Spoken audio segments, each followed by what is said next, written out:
Laundry. I have laundry day tomorrow. I don't like this. I don't like this. You This don't like sucks. you don't like what you're cleaning? I don't like cleaning or doing laundry. Well, you're doing both. I'm proud of you. Well, laundry's tomorrow. Yes. That has to kind of actually wait because I have like a certain actually like a list of people who go do laundry before me in this house. And it sucks. Dupita.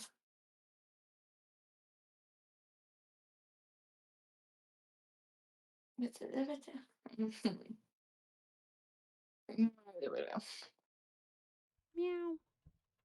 Meow! Meow. Meow! Meow. Meow! Chargers. I'll figure that out later. I have to unplug everything in my room.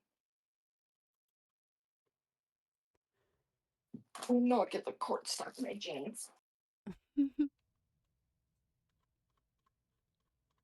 You got this. I believe in you. I don't! Well, I do. What is a cord? Why do I have so many cords?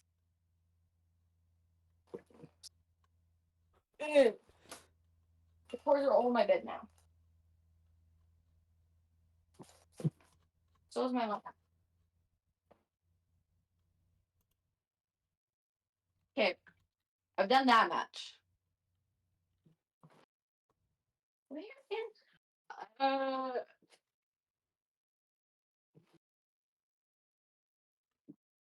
For some reason, didn't have my Spicefy set up, so I'm resetting it up. what did you ask? Huh? What did you say? I didn't have my Huh? Spicefy set up, so I'm setting it up. Oh no. I didn't know. No. Don't know if I should know what that means, but my brain is not working. It's okay. It's okay. It's okay. We'll figure that out later. My brain. Your brain just dies sometimes, and it's perfectly okay. It's been dying the last 3 days. Okay.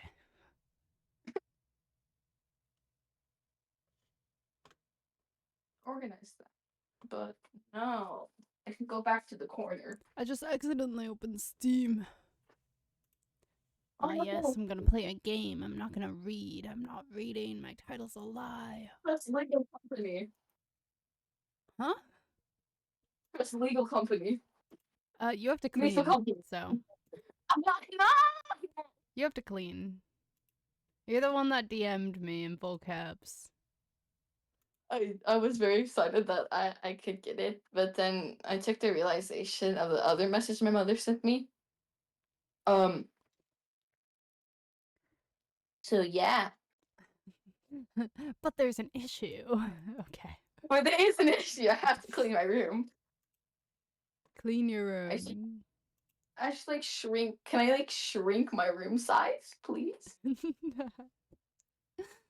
It looks messy because it looks messy because like there's a lot of like cards, like playing cards on the floor. I don't play cards. Okay, okay. I'm gonna get ready to start. But what do you know about the Hunger Games? You said you haven't watched the movies, and I'm There's guessing a you don't. pedestal. There's a There's a pet. pedestal. The pedestal like a rain thing, and then pew pew pew, people get shot, and then that's it. Do you know anything about the plot? I know that people get chosen to be in it. Okay, that's a little wild. Okay. That's I told you, I blank out every time like my friends talk about it or I come across an edit of it. I'm just gonna get into it. You could just listen and you could clean. The cleaning is like, and then like playing games is like, yay. Yes, but you could play more games if you clean. That sounds shitty. That sounds very rude. I don't like that. Kind of just want to like play games and then like just find a way how to do that. Yeah. Chat, this is Without my thinking. child. This is my child, by the way. It all makes sense if you learn that I'm Max's child. It all makes sense now, I promise. I opened So I've done fate. the much of putting everything in a pile. Now, now I'm gonna melt. Anyway, we can start reading. Okay, chapter 1. Hold on. Phone go. Yeah.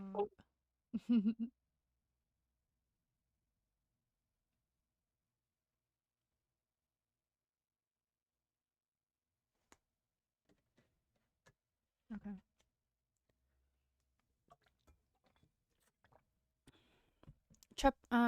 Whoa. Oh. Chapter 1. The tributes. When I wake up, the other side of the bed is cold. My fingers stretch out, seeking Prim's warmth, but finding only the rough canvas cover of the mattress. She must have had bad dreams and climbed in with our mother. Of course she did. This is the day of the reaping. I prop myself up on one elbow.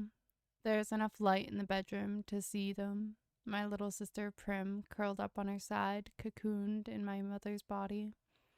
Their cheeks pressed together. In sleep, my mother looks younger, still worn, but not so beaten down. Prim's face is as fresh as a raindrop, as lovely as the primrose for which she was named. My mother was very beautiful once, too, or so they tell me. Sitting at Prim's knees, guarding her, is the world's ugliest cat. Mashed in nose, half of one ear missing, eyes the color of rotting squash. Prim named him Buttercup, insisting that his muddy yellow coat matched the bright flower.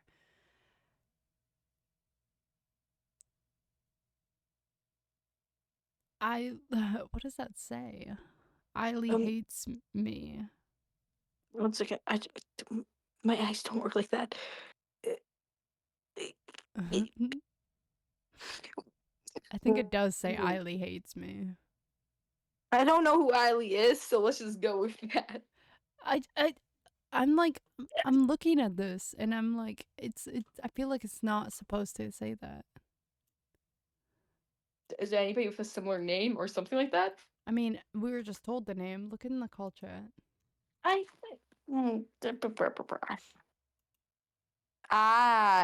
thought Eiley was a full thing. No. I knew you were mistaking that. So I don't know who Lee is. let's just go with he hates me. Yeah.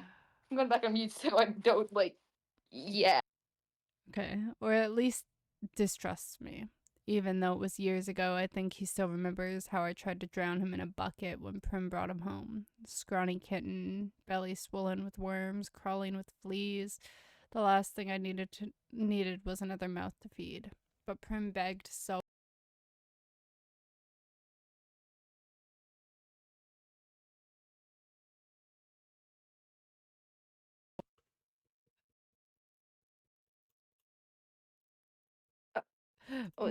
My mic just started tweaking.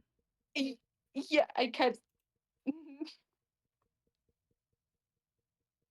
But so we learned. I thought she was drowning a person in a bucket. There's no way. It's a cat. Exactly. It's a cat. I First, know for this entire like franchise is about like kind of like about murder, but like come on. There's no way you thought the first scene was talking about drowning a human. I thought I was imagining it. There's a guy standing Oh, up. there's no way you imagined it. Vivid imagination. Anyways, but Prim begged so hard, cried even. I had to let him stay. It turned out okay. My mother got rid of the vermin, and he's a born mouser. Even catches the occasional rat sometimes. When I clean a kill, I feed Buttercup the entrails.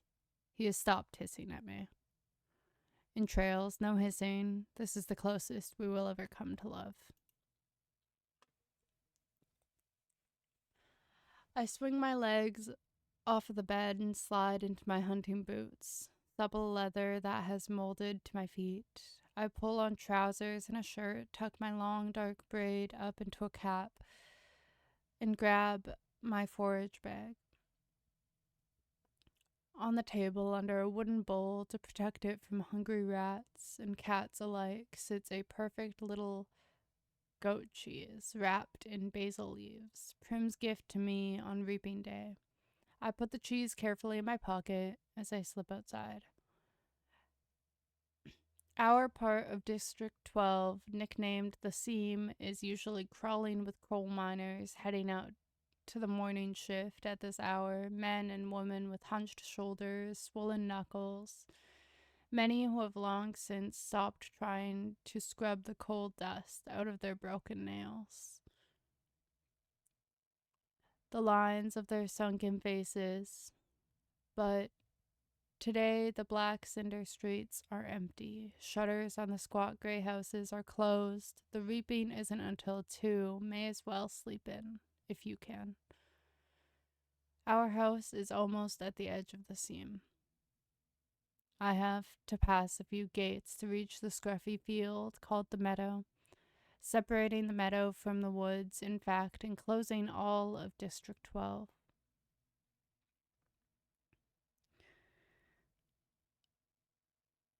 Is a high chain link fence topped with barbed wire loops. In theory, it's supposed to be electrified 24 hours a day as a deterrent to predators that live in the woods, packs of wild dogs, lone cougars, bears that used to threaten our streets. But since we're lucky, we get 2 or 3 hours of electricity in the evenings. It's usually safe to touch. Even so, I always take a moment to listen carefully for the hum that means the fence is live. Right now, it's silent as stone, concealed by a clump of bushes. I flatten out on my belly and slide under a 2-foot stretch that's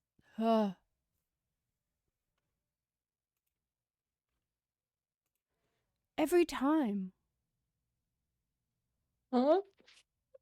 Very awkward just joined the other VCM in and started singing. One way to do it. Dude, what? Pause. I have to go and scream at my other child. Hold up. Now I start singing. Oh, nah. I can only sing the ABCs. That was very awkward, I think. Very. I accidentally misclicked. I love the VC. Barry, what the hell? I'm just reading. You scared me.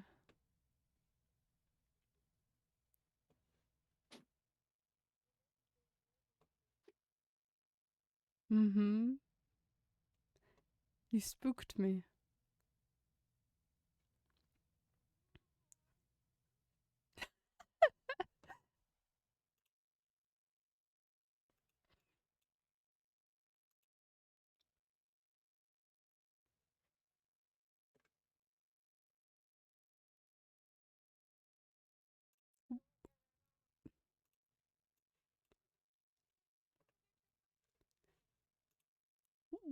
What the fuck?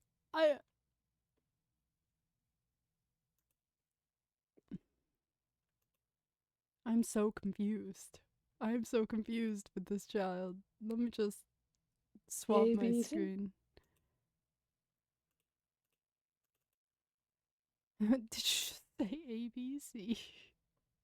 Yeah. A, B, C, D, E, F, G, H, I, J, K, L, M, N, O, P. Painful. I don't want to know. Oh, that's fucking the wrong button. Oops. Hong Kong. I'm just gonna leave myself unmuted in the other Discord. Hong Kong. Hi, Orange. Thank you for the head pats, hugs, and hydrate.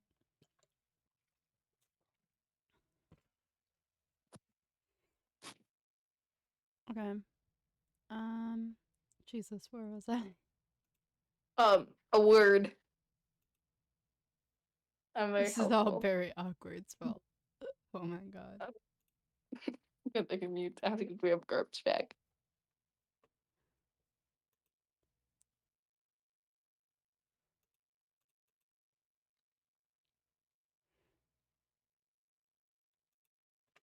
Let me go DM very awkward. Hold up.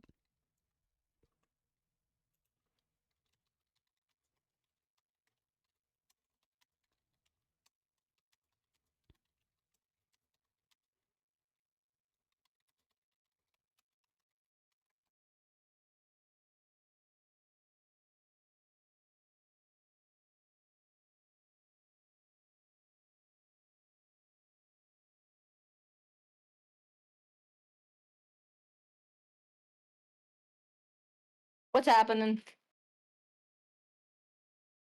Nope.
Goofy, Hi.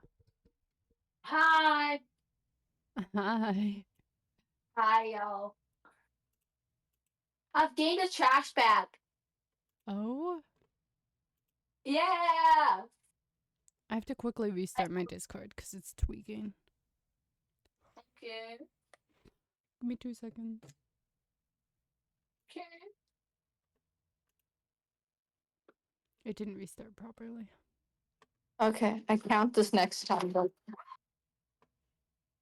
Oh, it was nothing. Sometimes it's fine. Well,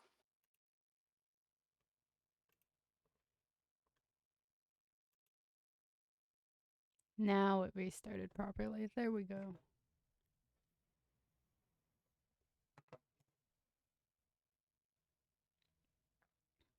My streamer mode on Discord is not working. Mississippi? Hello. No. Mississippi?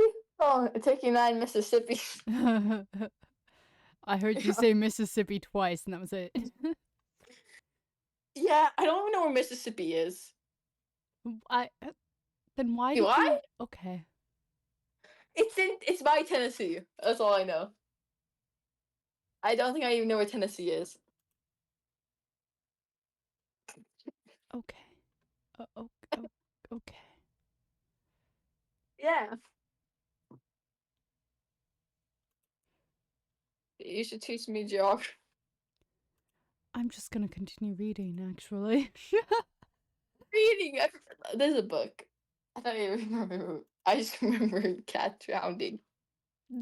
Okay. I remember cat drowning, child, mom, You're doing great. hunting, What if hunting, what if I wrote up a and fucking a quiz for you to take after? Oh God. What I do you would pass remember? it up. I would What do you pass it remember from Hunger 100%. Games, Book 1? A cat Chapters drowning. Londo. Oh nah.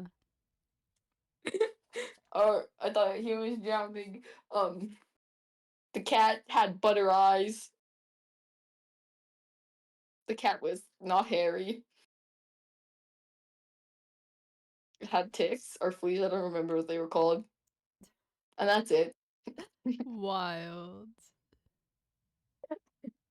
I remember the details about the cat. Just. Of course you Anyways, do. I give up now. That's the end of this. You could I- yap to my chat for 2 seconds because I have to go and do something really Okay. quick. I'm so sorry. Back to the memories about the book. Oh nah. Have fun. Okay. I, yeah. I remember the beginning. There was cold hands. There was a woman. She, the cat had a, the cat had an ear missing. I think that was the cat. It might have been the woman. Um, there was a bucket of water that the person tried shoving the cat's head into. Um, there were coal workers, and then people hunched back. Barbed wire fence that had electricity for like 2 hours, I think, and then crawled under fence, left to do something. Hunt. There was hunting boots. There was a child. Raindrop. Prim. Um. Um. It's doing great. Then. Oh, I don't. Hmm. The book is Hunger Games. Yeah, that's what I remember. um, like the cat was like butter. That's the cat eye butter. The cats had like really brown, like ugly eyes or something like that. And there's butter. Then it reminded Prim as of Buttercup. um, yeah, I like sunflowers. You know what? Like you know how like buttercups and sunflowers are kind of like the same color. So is like a box of robin eggs, like the candy. And so is like the pledge spray's lid. It's the same color as the buttercup. So is the taco shell. Uh, what color are duck's feet? I don't know what color a duck feet is. Oh. Can turtles be yellow? They have yellow shells, but like they faded to green. A turtle can be yellow. The sun's yellow. Um, I'm. A lot of flowers are yellow. Bees are yellow. Honey's yellow. Or right. Fluttershy's yellow. The cat's eyes are like buttery yellow. What the fuck is this kid on Yeah. about, chat? What else is yellow? What the fuck are you on about? I don't know. I went from the cat's eyes to buttercups to sunflowers to what's yellow. I said what I remembered, then I got thought about the cat's eyes, they're like how there was butter mentioned at one point. Oh my goodness, this is cheese! I wanted to eat that cheese. It sounded pretty good. I Just remember the goat cheese and how she put it in like a little thing. She wrapped it and then took it with her. I uh-huh. think.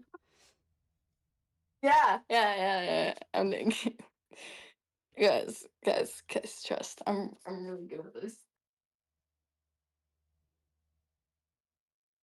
I went on about how yellow things exist. The sun's yellow. Furry's yellow. Taco shells are yellow. Yeah. Anyway, back to reading. Uh-huh. I'm so Yeah, confused. I was just going on about what things are yellow in the earth and in my room. Yeah. Anyways, back to the book.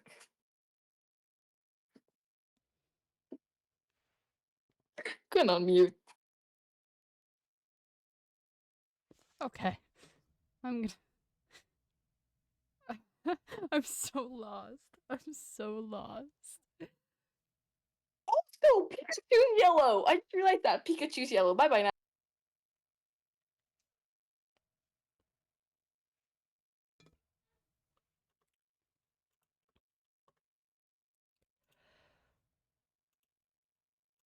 I'm like I'm like speechless. Where was I? Barbed wire loops. In theory, supposed to be electrified. Packs of wild dogs, cougars. But since we're lucky,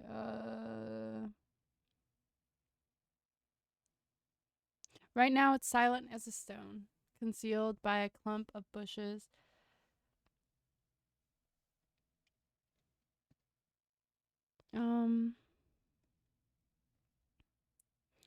I flatten out on my belly and slide under a 2-foot stretch that's been loose for years. There are several other weak spots in the fence, but this one is so close to home I almost always enter the woods here. As soon as I'm in the trees, I retrieve a bow and sheath of arrows from a hollow log. Electrified or not, the fence has been successful at keeping the flesh eaters out of District 12.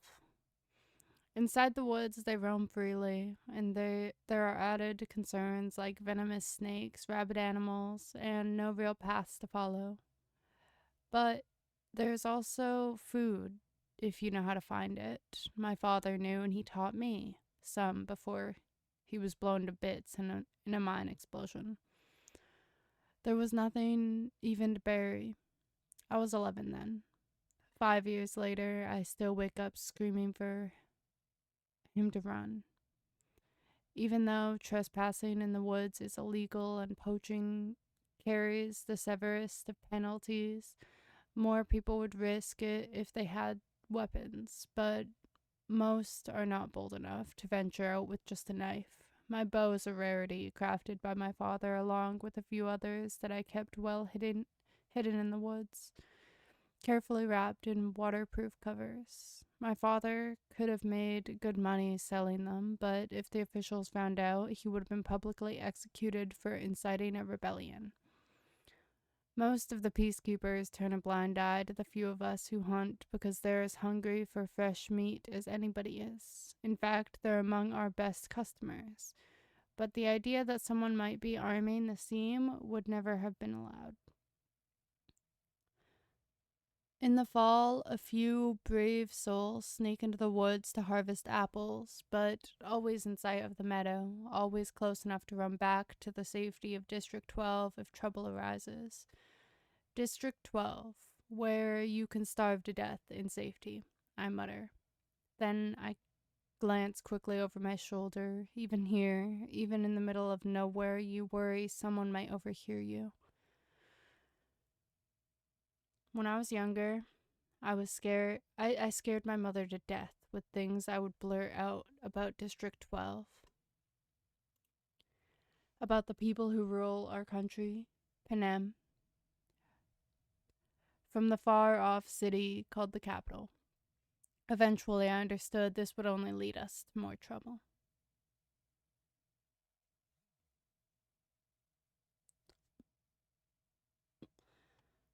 So I learned to hold my tongue, and turn my features into an indifferent mask so that no one could ever read my thoughts.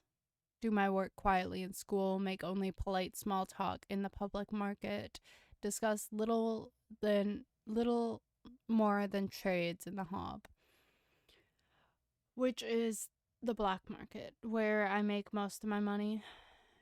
Even at home, where I'm less pleasant, I avoid discussing tricky topics like the reaping or food shortages or the Hunger Games. Prim might begin to repeat my words, and then where would we be?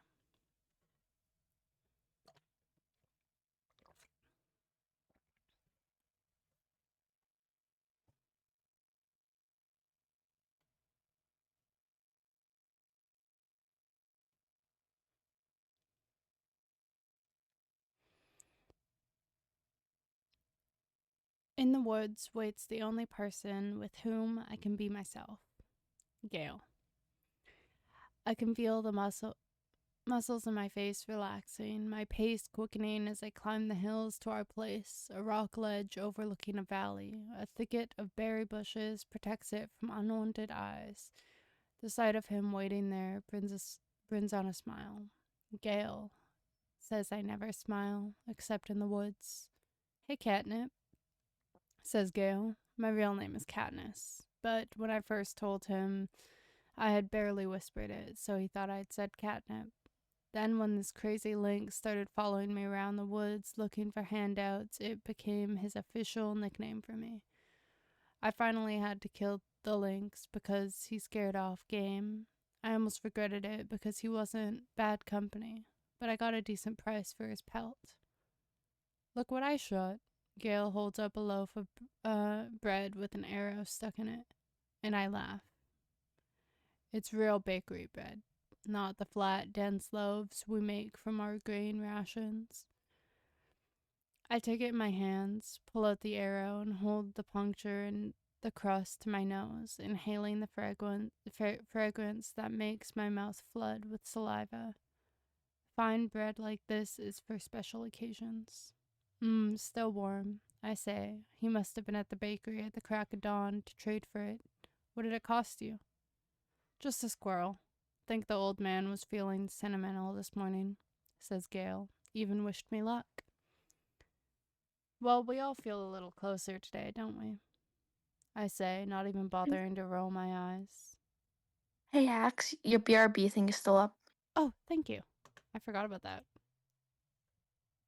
I just saw it in the corner of my screen. I'm like, oh, well, the axe is gone. Yep, I'm totally gone. Okay, good. I've been now.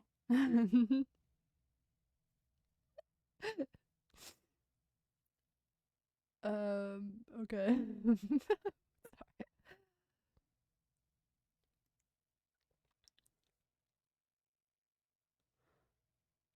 Prim left us a cheese. I pull it out. His expression brightens at the treat. Thank you, Prim. We'll have a real feast. Suddenly he falls into a capital accent as he mimics Effie Trinket, the maniacally upbeat woman who arrives once a year to read out the names at the reaping. I almost forgot. Happy Hunger Games. He plucks a few blackberries from the bushes around us. And may the odds. He tosses a berry in a high arc towards me. I catch it in my mouth and break the delicate skin with my teeth. The sweet tartness explodes across my tongue. Be ever in your favor. I finish with the equal verb. We have to joke about it because the alternative is to be scared out of your wits. Besides, the capital accent is so affected, almost anything sounds funny in it. I watch as Gale pulls out his knife and slices the bread. He could be my brother. Straight black hair, olive skin. We even have the same gray eyes, but we're not related. At least not closely. Most of the families who work in the mines resemble one another this way. That's why my mother and Prim, with their light hair and blue eyes, always look so out of place. They are. My mother's parents were part of the small merchant class that caters to officials, peacekeepers, and the occasional seam customer. They ran an apothecary shop in the nicer part of District 12. Since almost no one can afford doctors, apothecaries are healers. My father got to know my mother because on his hunts he would sometimes collect medicinal herbs and sell them to her shop to be brewed into remedies. She must have really loved him to leave her home for the seam. I try to remember that when all I can see is the woman who sat by, blank and unreachable, while her children turned to skin and bones. I try to forgive her for my father's sake, but to be honest, I'm not the forgiving type. Gail spreads the bread slices with the soft goat cheese, carefully placing the basil leaf on each while I strip the bushes of their berries. We settle back in the nook in the rocks. From this place, we are invisible, but we have a clear view of the valley, which is teeming with summer life, greens to gather, roots to dig, fish iridescent in the sunlight. The day is glorious with a blue sky and a soft breeze. The food's wonderful with the cheese seeping into the warm bread and the berries bursting in our mouths. Everything would be perfect if this really was a holiday. If all the day off meant was roaming the mountains with Gail, hunting for tonight's supper, but instead we have to be standing in the square at 2 o'clock waiting for the names to be called out. We could do it, you know, Gail says quietly. What? I ask.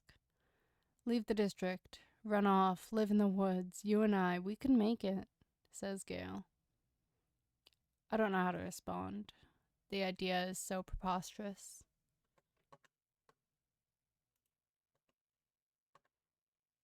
Hold on.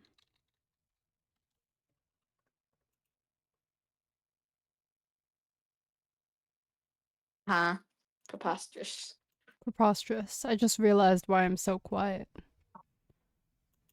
Yeah. I had my mic gain turned down on my PC. Oh.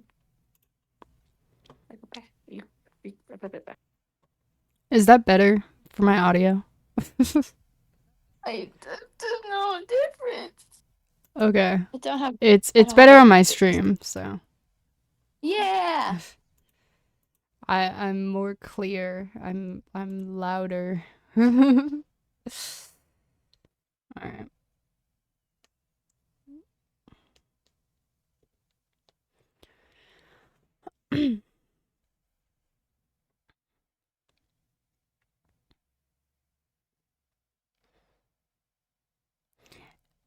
If we I get didn't food. have Oh, wait. Huh? I was about to continue and then you spoke and I was like so caught off guard. I'm so sorry. What did you say?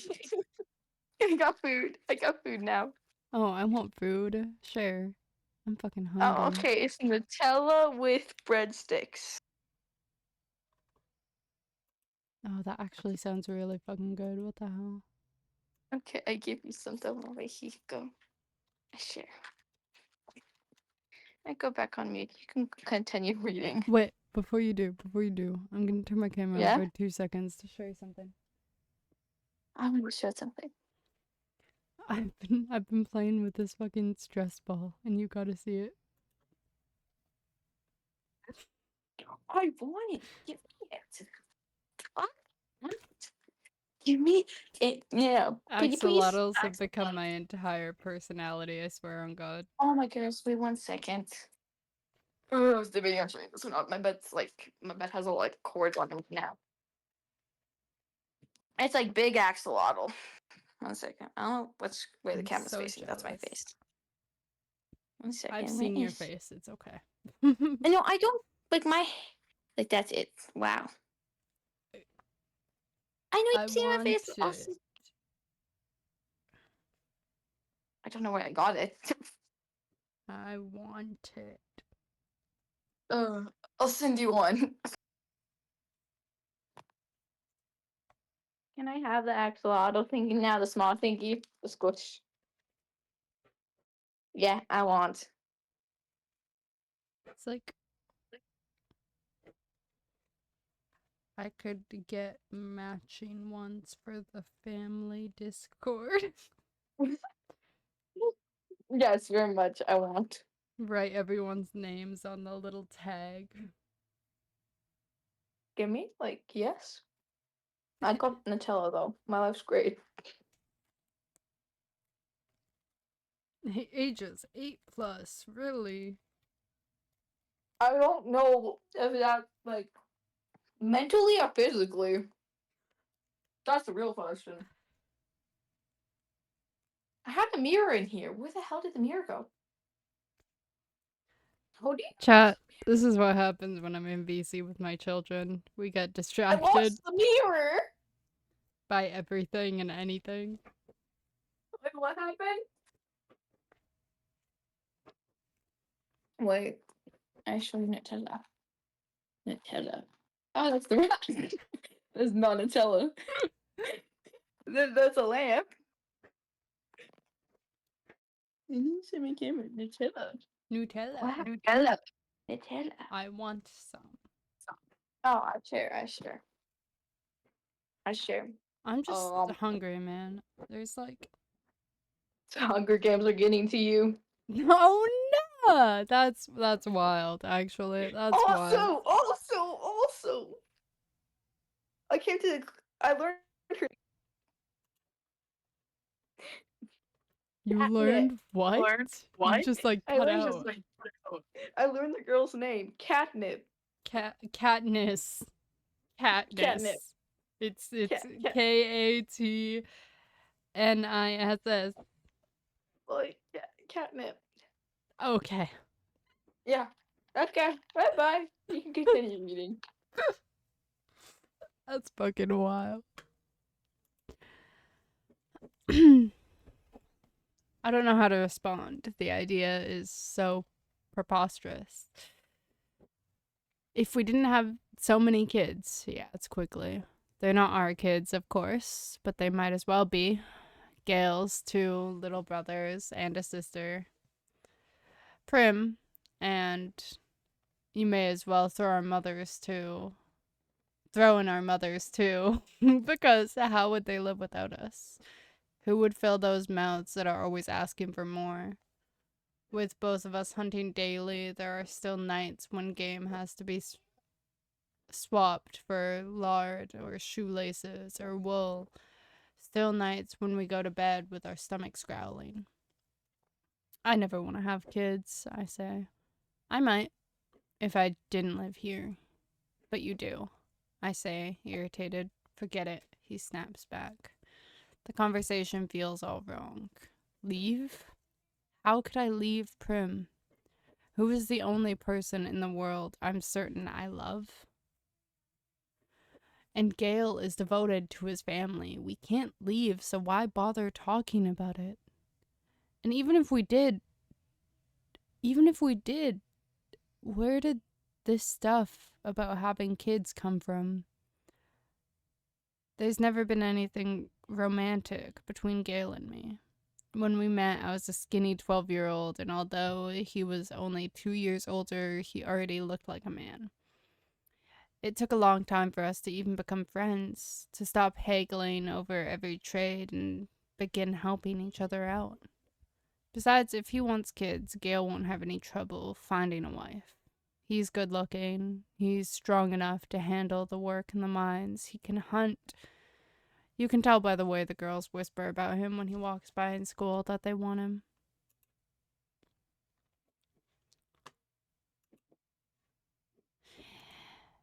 It makes me jealous, but not for the reason people would think.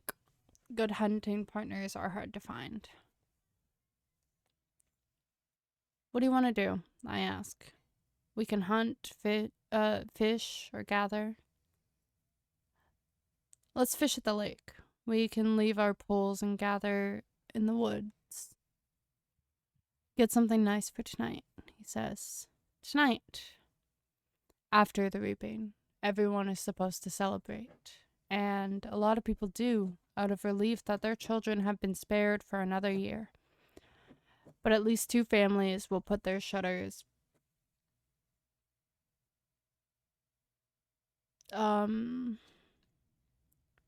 will pull their shutters, lock their doors, and try to figure out how they will survive the painful weeks to come.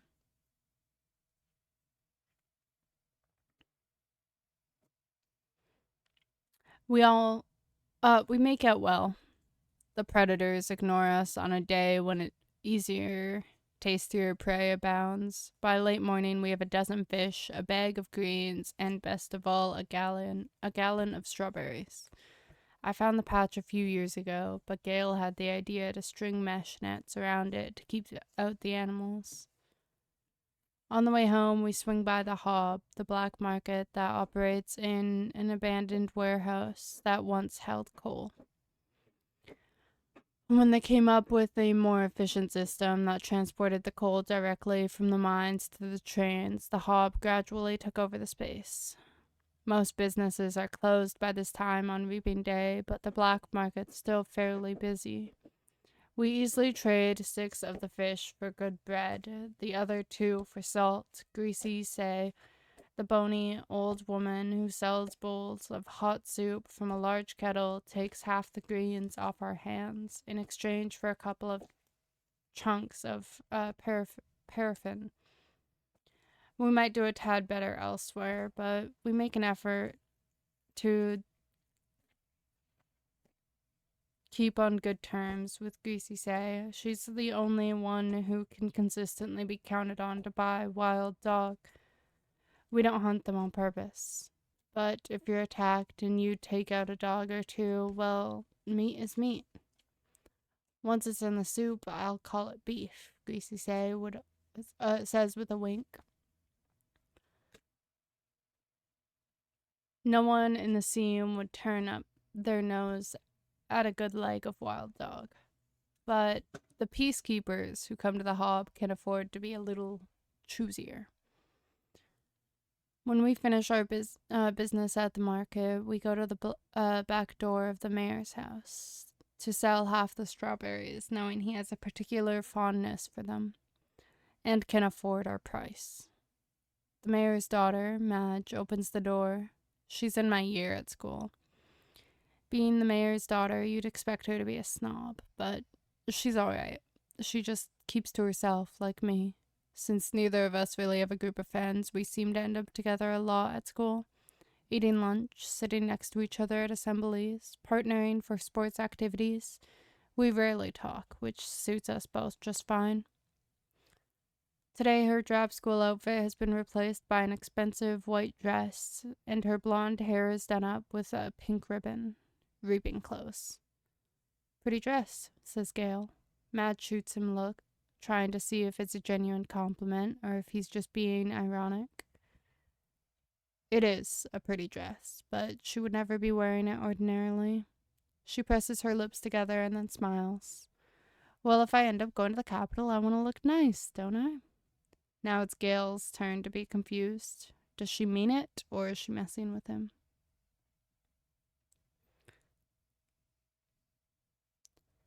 I'm guessing the second. You won't be going to the Capitol, says Gail coolly. His eyes land on a small circular pin that adorns her dress. Real gold, beautifully crafted. It could keep family in bed for months. What can you have? 5 entries? I had 6 when I was just 12 years old. That's not our fault, I say. No, it's no one's fault, just the way it is, says Gail. Madge's face has become closed off. She puts the money for the berries in my hand. Good luck, Katniss. You too, I say, and the door closes. We walk toward the seam in silence. I don't like that Gail took a dig at Madge, but he's right. Of course. The reaping system is unfair, with the poor getting the worst of it. You become eligible for the reaping the day you turn 12. That year, your name is entered once. At 13, twice, and so on until you reach the age of 18. The final year of eligibility. When your name goes into the pool 7 times, that's true for every citizen in all 12 districts in the entire country of Panem. But here's the catch. Say you are poor and starving as we were. You can opt to add your name more times in exchange for tesserae. Each tessera is worth a meager year's supply of grain and oil for one person. You may do this for each of your family members as well. So at the age of 12, I had my name entered 4 times. Once because I had to, and 3 times for the tesserae for grain and oil for myself, Prim and my mother, in fact. Every year I have needed to do this, and then the entries are cumulative. So now at the age of 16, my name will be in the reaping 20 times. Gail, who is 18, has been either helping or single-handedly feeding a family of 5 for 7 years, will have his name in 42 times. You can see why someone like Madge, who has never been at risk of needing a Teresa, can set him off. The chance of her name being drawn is very slim compared to those of us who live in the seam. Not impossible, but slim. And even though the rules were set up by the capital, not the districts, certainly not Madge's family, it's hard not to resent those who don't have to sign up for the tesserae. Oops. Gale knows his anger at Madge is misdirected. On other days, deep in the woods, I've listened to him rant about the tesserae and how the tesserae are just another tool to cause misery in our district. A way to plant hatred between the starving workers and of the seam and those who can generally count on supper and thereby ensure we will never trust one another. It's to the capital's advantage to have us divided among ourselves. He might say if there are no ears to hear but mine, if it wasn't reaping day, if a girl with a gold pin and no tesserae had not made what I'm sure she thought was a harmless comment.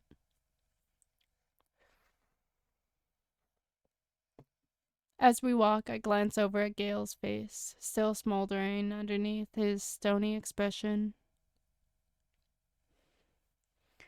His rages seem pointless to me, although I never say so.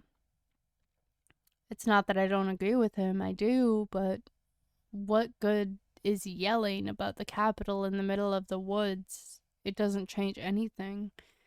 It doesn't make things fair. It doesn't fill our stomachs. In fact, it scares off the nearby game. I let him yell, though. Better he does it in the woods than in the district. Gale and I divide our spoils, leaving 2 fish, a couple of loaves of good bread, greens, and a quart of strawberries, salt, paraffin, and a bit of money for each. See you in the square, I say. Wear something pretty, he says flatly.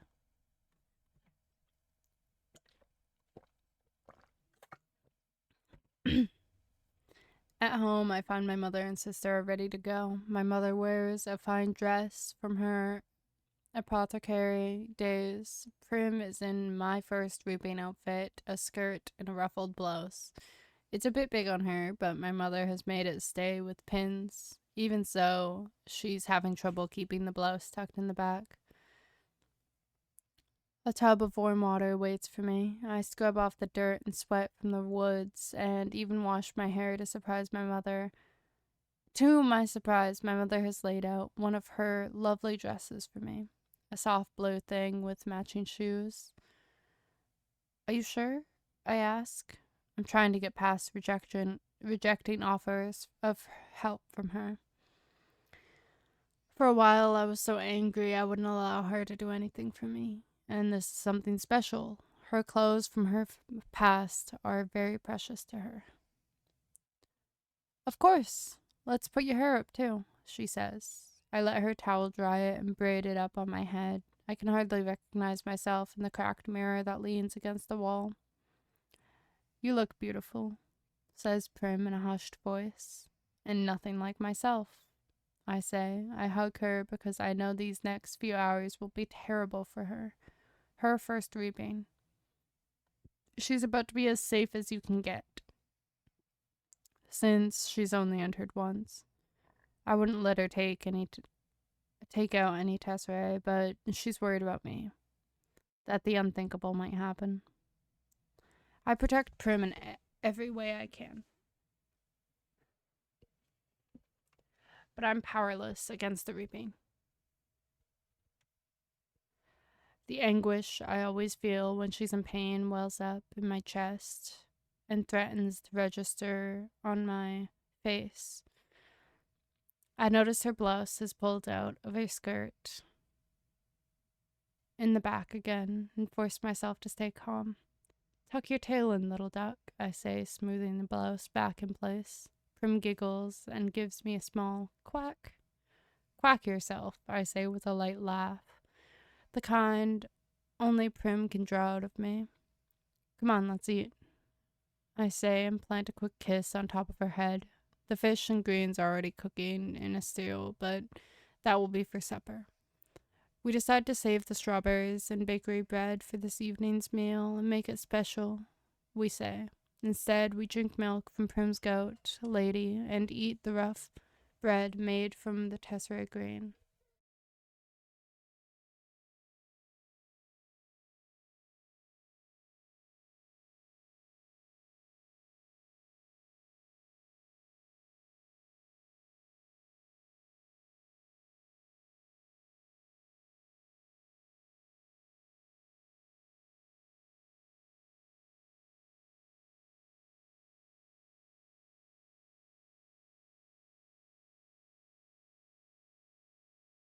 I like green.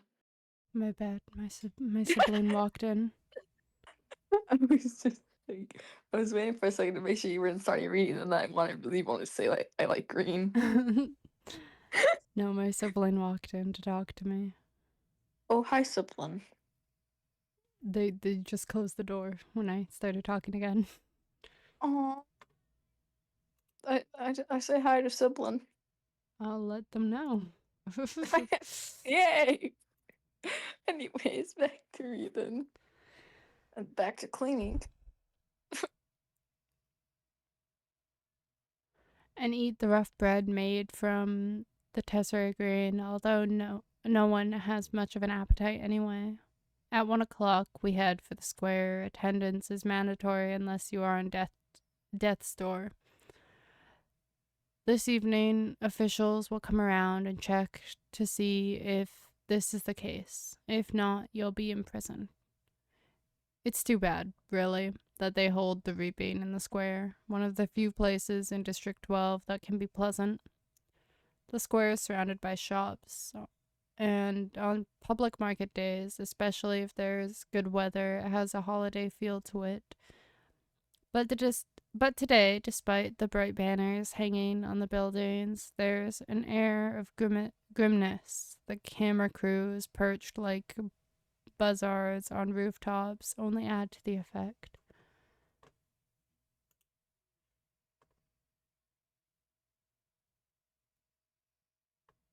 Sorry, hold on.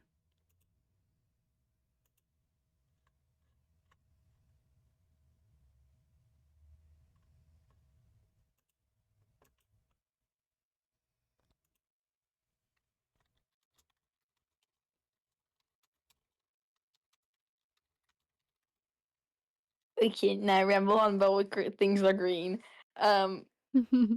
Grass, bushes, trees, um, the sky. Oh, um, turtles. um other turtles, stems of things. Liam Most on Twitch.tv. Liam. Wait, what? Huh? You said you rambling about things that are green. Liam's green. Oh my goodness, you're right. Liam's what else is the world's green? Oh nah. I don't know what else is green. Anyways, back to the book if you're ready.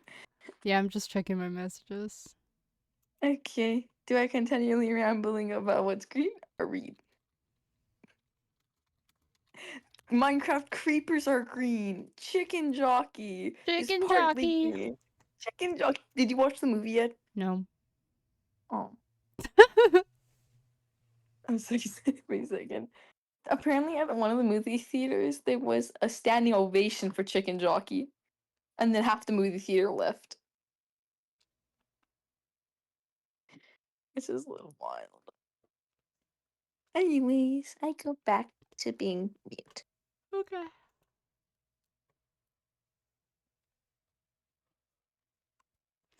Okay. Where was I? God damn it.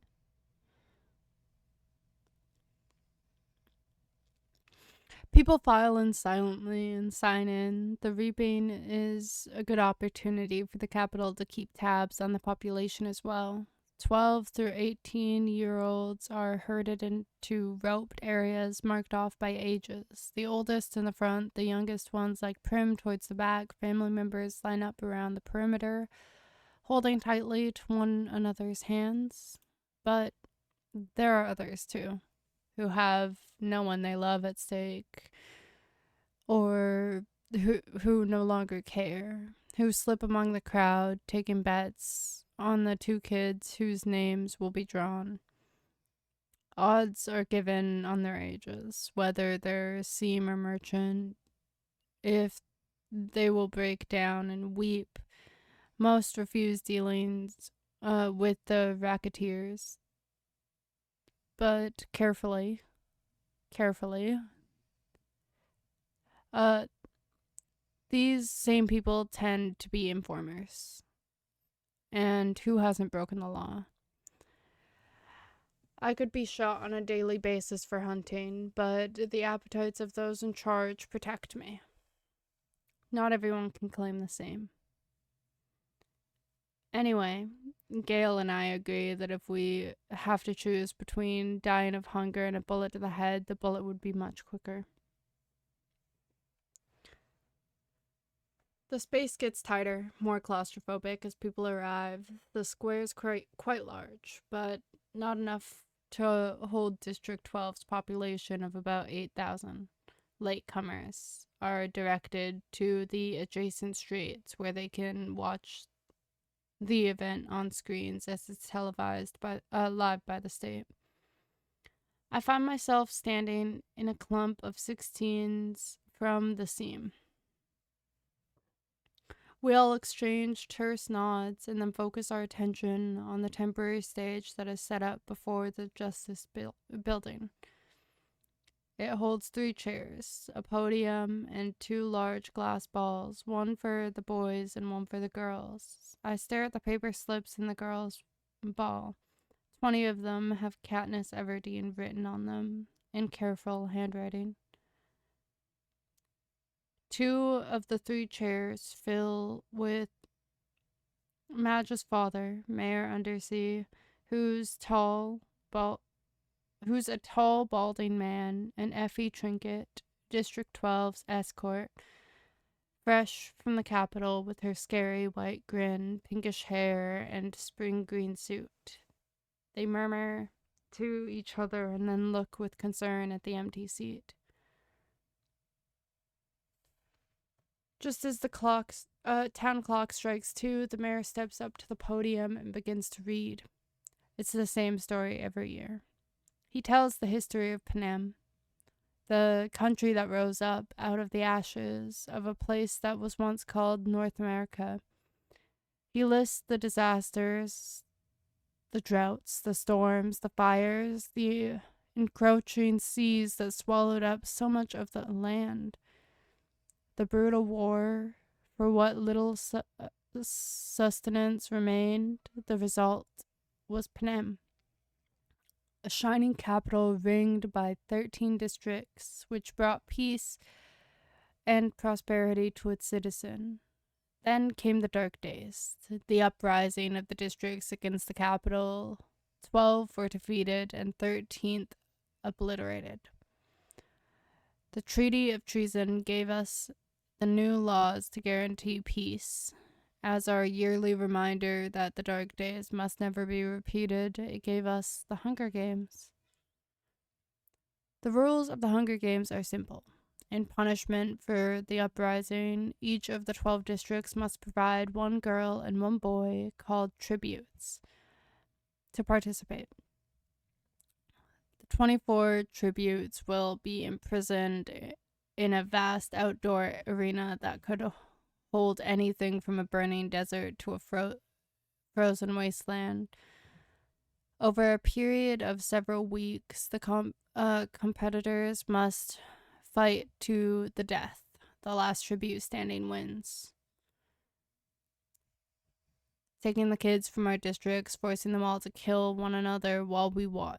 This is the capital's way of reminding us how totally we are at their mercy.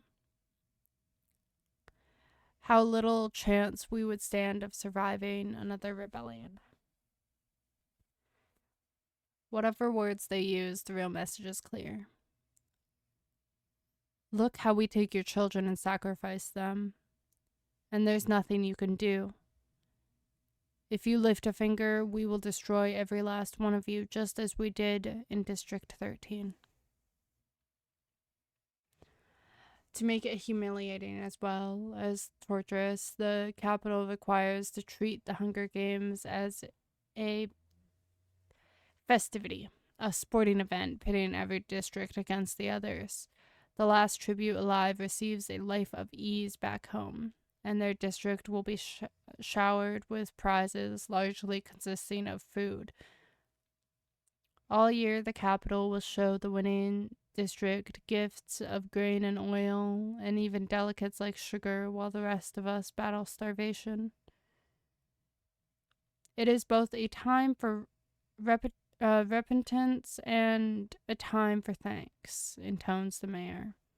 Then he reads the list of the past District 12 victors. In 74 years, we have had exactly 2. Only one still alive.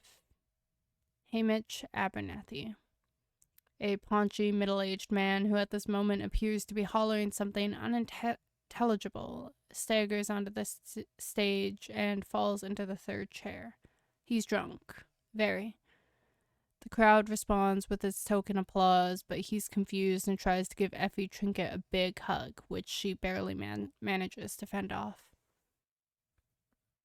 The mayor looks distressed. Since all of this is being televised right now, District 12 is the laughingstock of Panem, and he knows it. He quickly tries to pull the attention back to the reaping by introducing Effie Trinket. Bright and bubbly as ever, Effie Trinket trots to the podium and gives her signature, "Happy Hunger Games, and may the odds be ever in your favor." Her pink hair must be a wig, because of her curls have shifted slightly off center since her encounter with Hamish.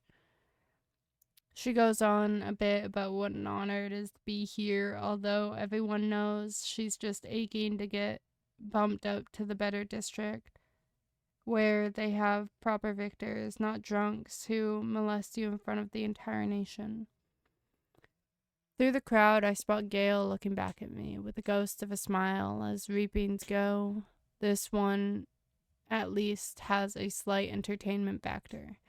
But suddenly I'm thinking of Gale and his 42 names in that big glass ball, and how the odds are not in his favor, not compared to a lot of the boys.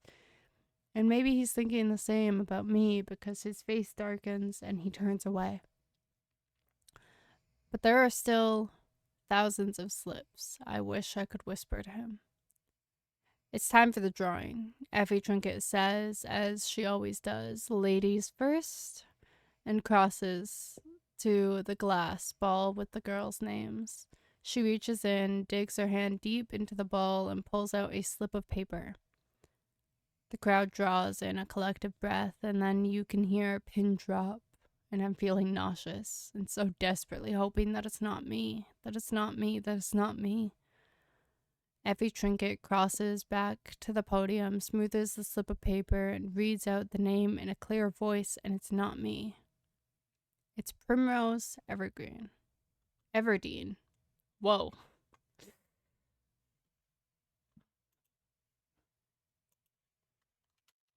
Evergreen, you said? Yeah.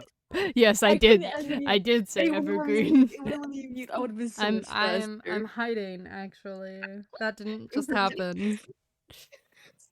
I was trying to mute so bad, but it wouldn't let That me. did not I was just like- happen. I cannot believe that.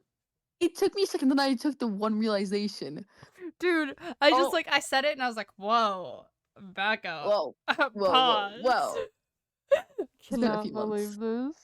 Oh my goodness. I miss him, okay? Okay, well, have fun with that. Oh I miss him too. It's all good. Anyways, my getting back at me. god. We're on chapter 2. Oh my goodness, it's what? Yeah. It's been how long has it been? 1 second. Chapter 1 is an hour, but how I many mean, to chapters are be- in this? I don't remember. There's like 350 pages though. Oh, it's not bad. Yeah. This is only book 1. So, New series, let's go. we're going to watch this after we finish the first one, by the way. Okay, I'll watch it. Okay, go back and meet now. Bye bye. Okay. Oh my god. I'm tired. Chapter 2. One time, when I was blind in a tree, waiting motionless for the game to wander by, I dozed off and fell 10 feet to the ground, landing on my back. It was as if the impact had knocked every wisp of air from my lungs. And I lay there struggling to inhale, to exhale, to do anything. That's how I feel now.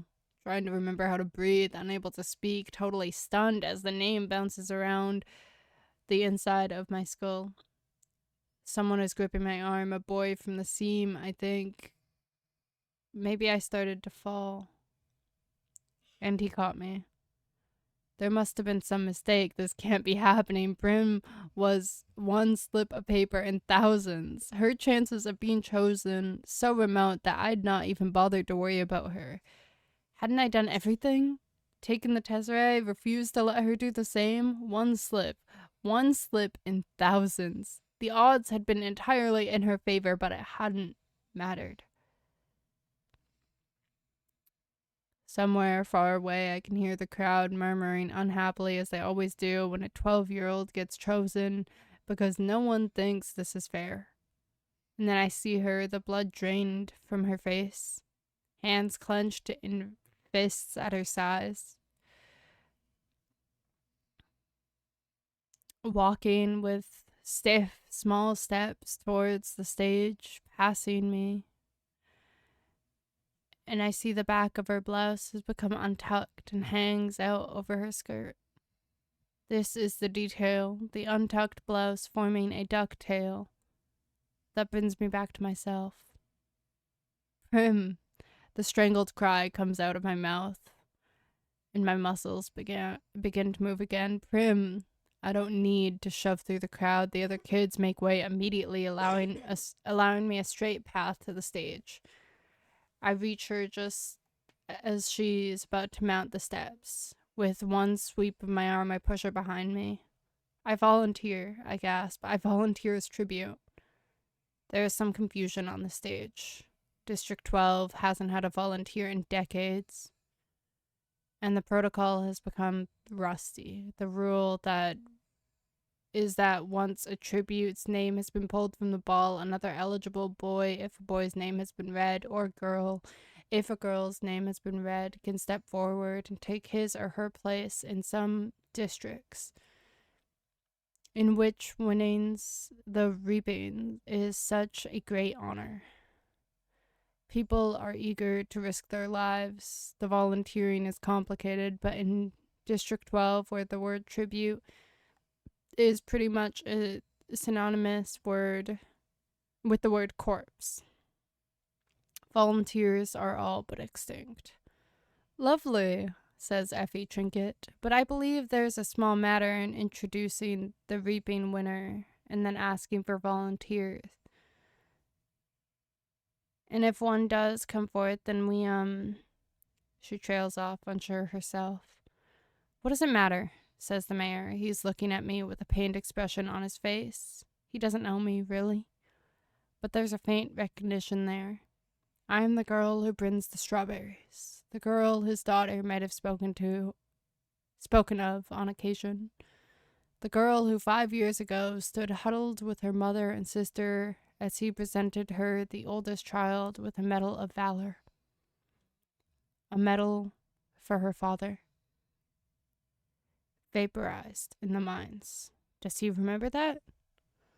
What does it matter? He repeats gruffly. Let her come forward. Prim is screaming hysterically behind me. She's wrapped her skinny arms around me like a vice. No, Katniss, no, you can't go. Prim, let go, I say harshly, because this is upsetting me and I don't want to cry. When they televise the replay of the reapings tonight, everyone will make note of my tears and I'll be marked as an easy target, a weakling. I will give no one that satisfaction. Let go. I can feel someone pulling her from my back. I turn and see Gale has lifted Prim off the ground, and she's thrashing in his arms. Up you go, Catnip, he says, in a voice he's fighting to keep steady. And then he carries Prim off towards my mother.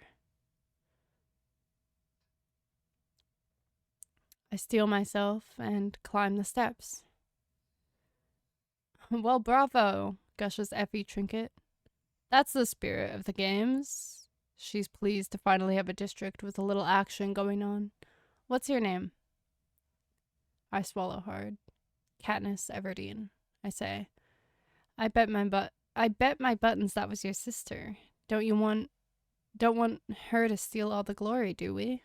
Come on, everyone, let's give a big round of applause to our newest tribute, trills Effie Trinket. To the everlasting credit of the people of District 12, not one person claps. Not even the ones holding the betting slips. The ones who are usually beyond caring, possibly because they know me from the Hob, or they know my father, or have encountered Prim, who no one can help loving. So instead of acknowledging applause, I stand there unmoving while they take part in the boldest form of dissent they can manage. Silence. Which says we do not agree, we do not condone. All of this is wrong. Then something unexpected happens. At least I don't expect it, because I don't think of District 12 as a place that cares about me. But a shift has occurred since I stepped up to take Prim's place, and now it seems I have become someone precious. At first, one, then another, then almost every member of the crowd touches the three middle fingers of their left hand to their lips and holds it out to me. It is an old and rarely used gesture of our district, occasionally seen at funerals. It means thanks. It means admiration. It means goodbye to someone you love. Now I am truly in danger of crying. But fortunately, Haymitch chooses this time to come staggering across the stage to congratulate me. Look at her! Look at this one, he hollers, throwing an arm around my shoulders. He's surprisingly strong for such a wreck. I like her. His breath reeks of liquor, and it's been a long time since he's bathed. Lots of, he can't think of the word for a while. Spunk, he says triumphantly. More than you, he releases me and starts for the front of the stage. More than you, he shouts, pointing directly into the camera. Is he addressing the audience, or is he so drunk he might actually be taunting the Capitol? I'll never know, because just as he's opening his mouth to continue, Hamish plummets off the stage and knocks himself unconscious. He's disgusting, but I'm grateful. With every camera gleefully trained on him, I have just enough time to release a small choked sound in my throat and compose myself. I put my hands behind my back and stare into the distance. I can see the hills I climbed this morning with Gale. For a moment, I yearn for something. The idea of us leaving the district, making our way in the woods. But I know I was right about not running off, because who else would have volunteered for Prim? Hamish is whisked away on a stretcher, and Effie Trinket is trying to get the ball rolling again. What an exciting day, she warbles as she attempts to straighten her wig, which has listed severely to the right. But more excitement to come. It is time to choose our boy tribute, clearly hoping to contain her tenuous hair situation. She plants one hand on her head as she crosses to the ball that contains the boys' names and grabs the first slip she encounters. She zips back to the podium, and I don't even have time to wish for Gale's safety as she's reading the name Peter Malark. Peter Malark. Oh no. I think. Not him. Because I recognize this name, although I have never spoken directly to its owner, Peter Malark. No, the odds are not in my favor today. I watch him as he makes his way towards the stage, medium height, stocky build, ashy blonde hair that falls in waves over his forehead. The shock of the moment is registering on his face. You can see his struggle to remain emotionless, but his blue eyes show the alarm I've seen so often in Prey. Yet he climbs steadily onto the stage and takes his place. Every Trinket asks for volunteers, but no one steps forward. He has 2 older brothers. I know I've seen them in the bakery, but one is probably too old now to volunteer and the other won't.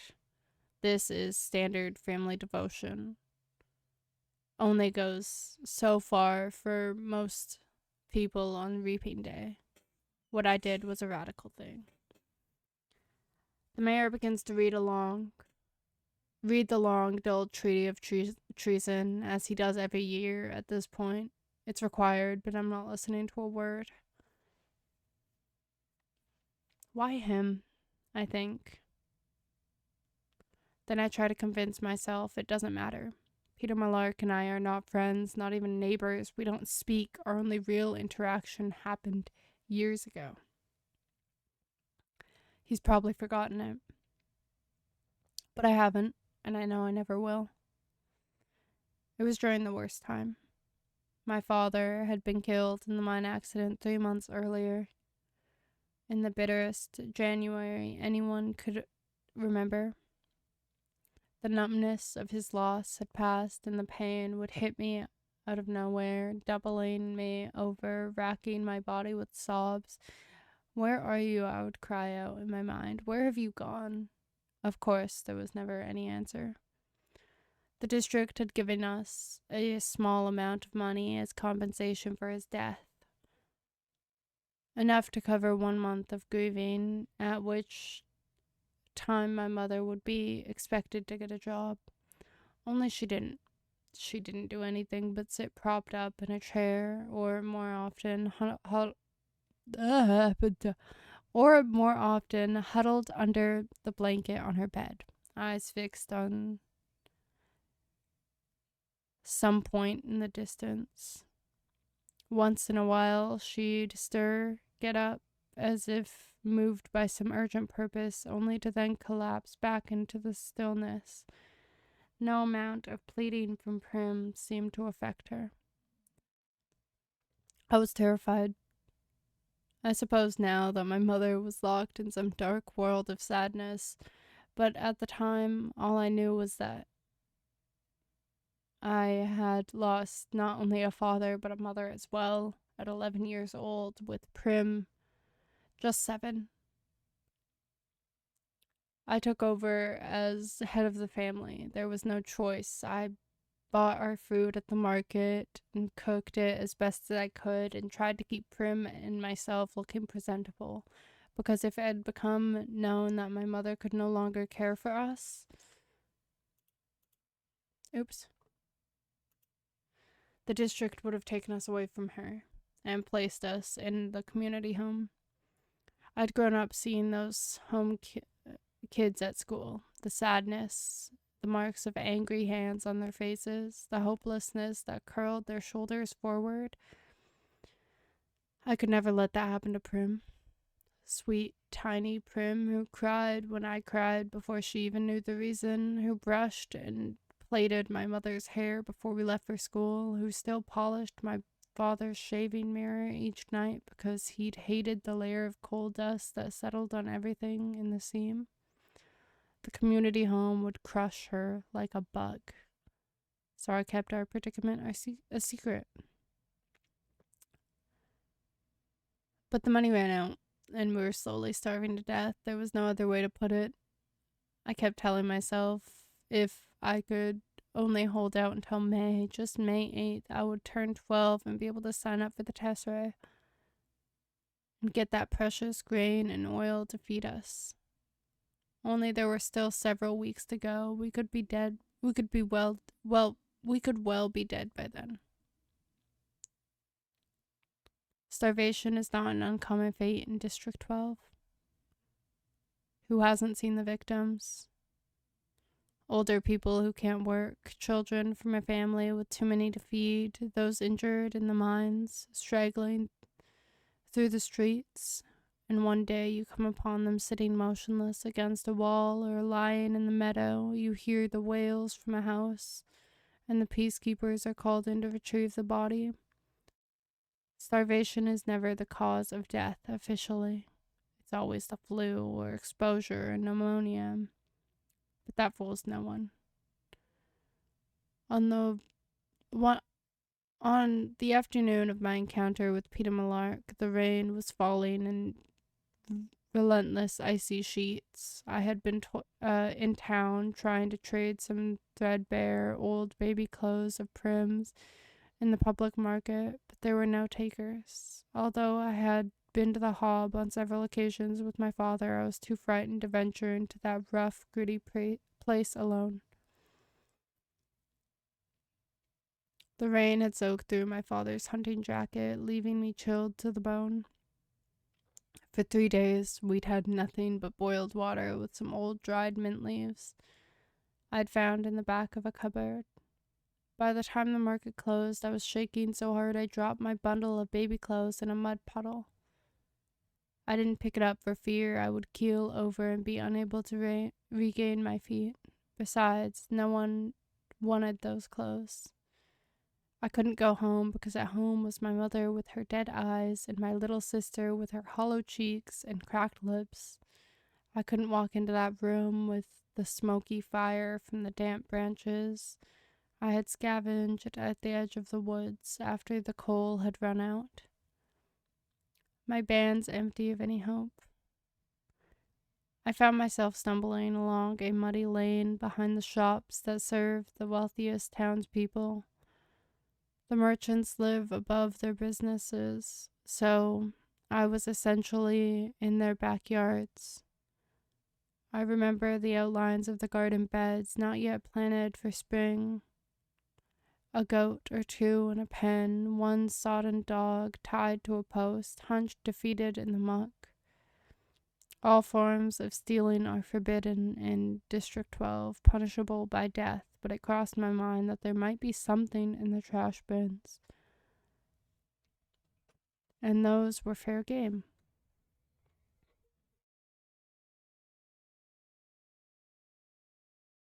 Perhaps a bone at the butcher's or rotted vegetables at the grocer's, something no one but my family was desperate enough to eat. Unfortunately, the bins had just been emptied. When I passed the baker's, the smell of fresh bread was so overwhelming I felt dizzy. The ovens were in the back, and a golden glow spilled out the open kitchen door. I stood mesmerized by the heat and the luscious scent until the rain interfered, running its icy fingers down my back, forcing me back to life. I lifted the lid to the baker's trash bin and found it spotlessly, heartlessly bare.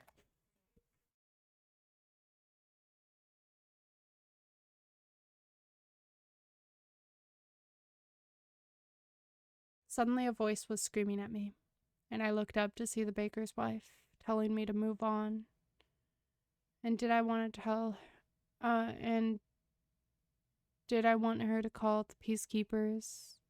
And how sick she was of having those brats from the sea pawing through her trash. The words were ugly, and I had no defense. As I carefully replaced the lid and backed away, I noticed him, a boy with blonde hair peering out from behind his mother's back. I'd seen him at school. He was in my year, but I didn't know his name. He stuck with the town kids, so how would I? His mother went back into the bakery, grumbling, but he must have been watching me as I made my way back behind the pen that held their pig and leaned against the far side of an old apple tree. The realization that I'd have nothing to take home had finally sunk in. My knees buckled and I slid down the tree trunk to its roots. It was too much. I was too sick and weak and tired, oh so tired. Let them call the peacekeepers and take us to the community home, I thought. Or better yet, let me die right here in the rain. There was a clatter in the bakery, and I heard the woman screaming again, and the sound of a blow, and I vaguely wondered what was going on. Feet sloshed towards me through the mud, and I thought it's her, she's coming to drive me away with a stick, but it wasn't her. It was the boy. In his arms he carried 2 large loaves of bread that must have fallen into the fire because the crusts were scorched black. His mother was yelling, "Feed it to the pig, you stupid creature." Why not? No one decent will buy burnt bread. He began to tear off chunks from the burned parts and tossed them into the trough. And the front bakery bell rung. The mother disappeared to help a customer. The boy never glanced my way, but I was watching him because of the bread, because of the red wheal that stood out on his cheekbones. What had she hit him with? My parents never hit us. I couldn't even imagine it. The boy took one look back at the bakery as if checking that the coast was clear, and then, his attention back on the pig, he threw a loaf of bread in my direction. The second quickly followed, and he sloshed back into the bakery, closing the kitchen door tightly behind him. I stared at the loaves in disbelief. They were fine, perfect, really, except for the burned areas. Did he mean for me to have them? He must have, because they were at my feet. Before anyone could witness what had happened, I shoved the loaves up under my shirt, wrapping the hunting jacket tightly about me, and walked swiftly away. The heat of the bread burned into my skin, but I clutched it tighter, clinging to life. By the time I reached home, the loaves had cooled somewhat, but the insides were still warm. When I dropped them on the table, Prim's hands reached to tear off a chunk. But I made her sit, forced my mother to join us at the table, and poured warm tea. I scraped off the black stuff and sliced the bread. We ate an entire loaf, slice by slice. It was good, hearty bread filled with raisins and nuts. I put my clothes to dry at the fire, crawled into bed, and fell into a dreamless sleep. It didn't occur to me until the next morning that the boy might have burnt the bread on purpose, might have dropped the loaves into the flames, knowing it meant to be punished, and then delivered them to me. But I dismissed this. It must have been an accident. Why would he have done it? He didn't even know me. Still, just throwing me the bread was an enormous kindness that would have surely resulted in a beating if discovered. One couldn't explain his actions. We ate slices of bread for breakfast and headed to school. It was as if spring had come overnight. Warm, sweet air, fluffy clouds at school. I passed the boy in the hall. His cheek had swelled up and his eye had blackened. He was with his friends and didn't acknowledge me in any way, but as I collected Prim and started for home that afternoon, I found him staring at me from across the schoolyard. Our eyes met for only a second. Then he turned his head away. I dropped my gaze, embarrassed. And that's when I saw it, the first dandelion of the year. A bell went off in my head. I thought of the hours spent in the woods with my father, and I knew how we were going to survive. To this day, I can never shake the connection between me and this boy, Peter Malark, and the bread that gave me hope, and the dandelion that reminded me that I was not doomed. And more than once, I have turned in the school hallway and caught his eyes trained on me, only to quickly flit away. I feel like I owe him something, and I hate owing people. Maybe if I had thanked him at some point, I'd be feeling less conflicted now. I thought about it a couple.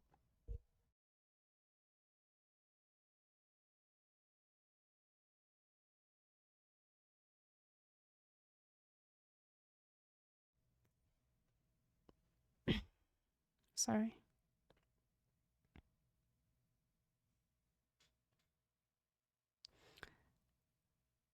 I thought about it a couple of times, but the opportunity never seemed to present itself, and now it never will, because we are going to be thrown into an arena to fight to the death.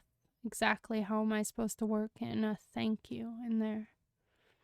Somehow, it just won't seem sincere if I'm trying to slit his throat.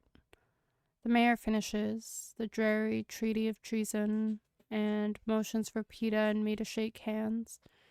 His are solid and warm as those loaves of bread. PETA looks me right in the eye and gives my hand what I think is meant to be a reassuring squeeze. Maybe it's just a nervous spasm. We turn back to face the crowd as the anthem of Panem plays. Oh, well, I think there will be 24 of us. The odds are someone else will kill him before I do. Of course, the odds have not been very dependable as of late. I'm going to be right back as we are moving into chapter 3. Okay, time to talk about what's blue in the world. Okay. Are you just going down the colors of the rainbow? I think I skipped a few colors. I think you skipped red and orange. Orange and green. It's like it though. No, you Oh, spoke did I? about green. I told you, spoke about Liam green. most. Yeah, I did talk about green. Red and orange can stay there for a bit. You'll talk Let's about talk them about at a blue. later date. I'll be right back. Later date, probably in an hour. Okay, Oh blue no. thing. Snorlax. Sky. Okay. Where's my BRB tags? There we go. I'll be back. The sky. My chair. Jeans. The sky. Water. Things. Fish. Beluga whales. Whales. Fresh water. Spring water. Ocean water. My walls. My part of my hair. What else blue? Oh my goodness, Pokemon are blue. 1 second. Blue. Okay. Um, blueberries. Okay, blue jays. Birds. The moon can be blue. The moons can be blue, I think. Okay, cornflowers. Sapphires. Lapis. Um, Lobels. Bluebells. Oh, lily of the no, that's the wrong flower. Crap, what are they called? The things that grow in swamps. I don't know what they're called, but they're blue. That like in Minecraft, those things that grow in swamps. Yeah. What is blue? Oh my goodness! I wish I was sitting here. This but maroon's horns. That's great. Hmm. What else? The night sky. I said the sky already, but I'm gonna say the night sky is different. A Batman, like there's like some of Batman suits are blue. Um, the time to search a blue thing is because oh my goodness, you know like how there's blue dress, like Katniss blue dress. That's like one of them. Um, butterflies can be blue. Sharks are very blue. Robin eggs are blue.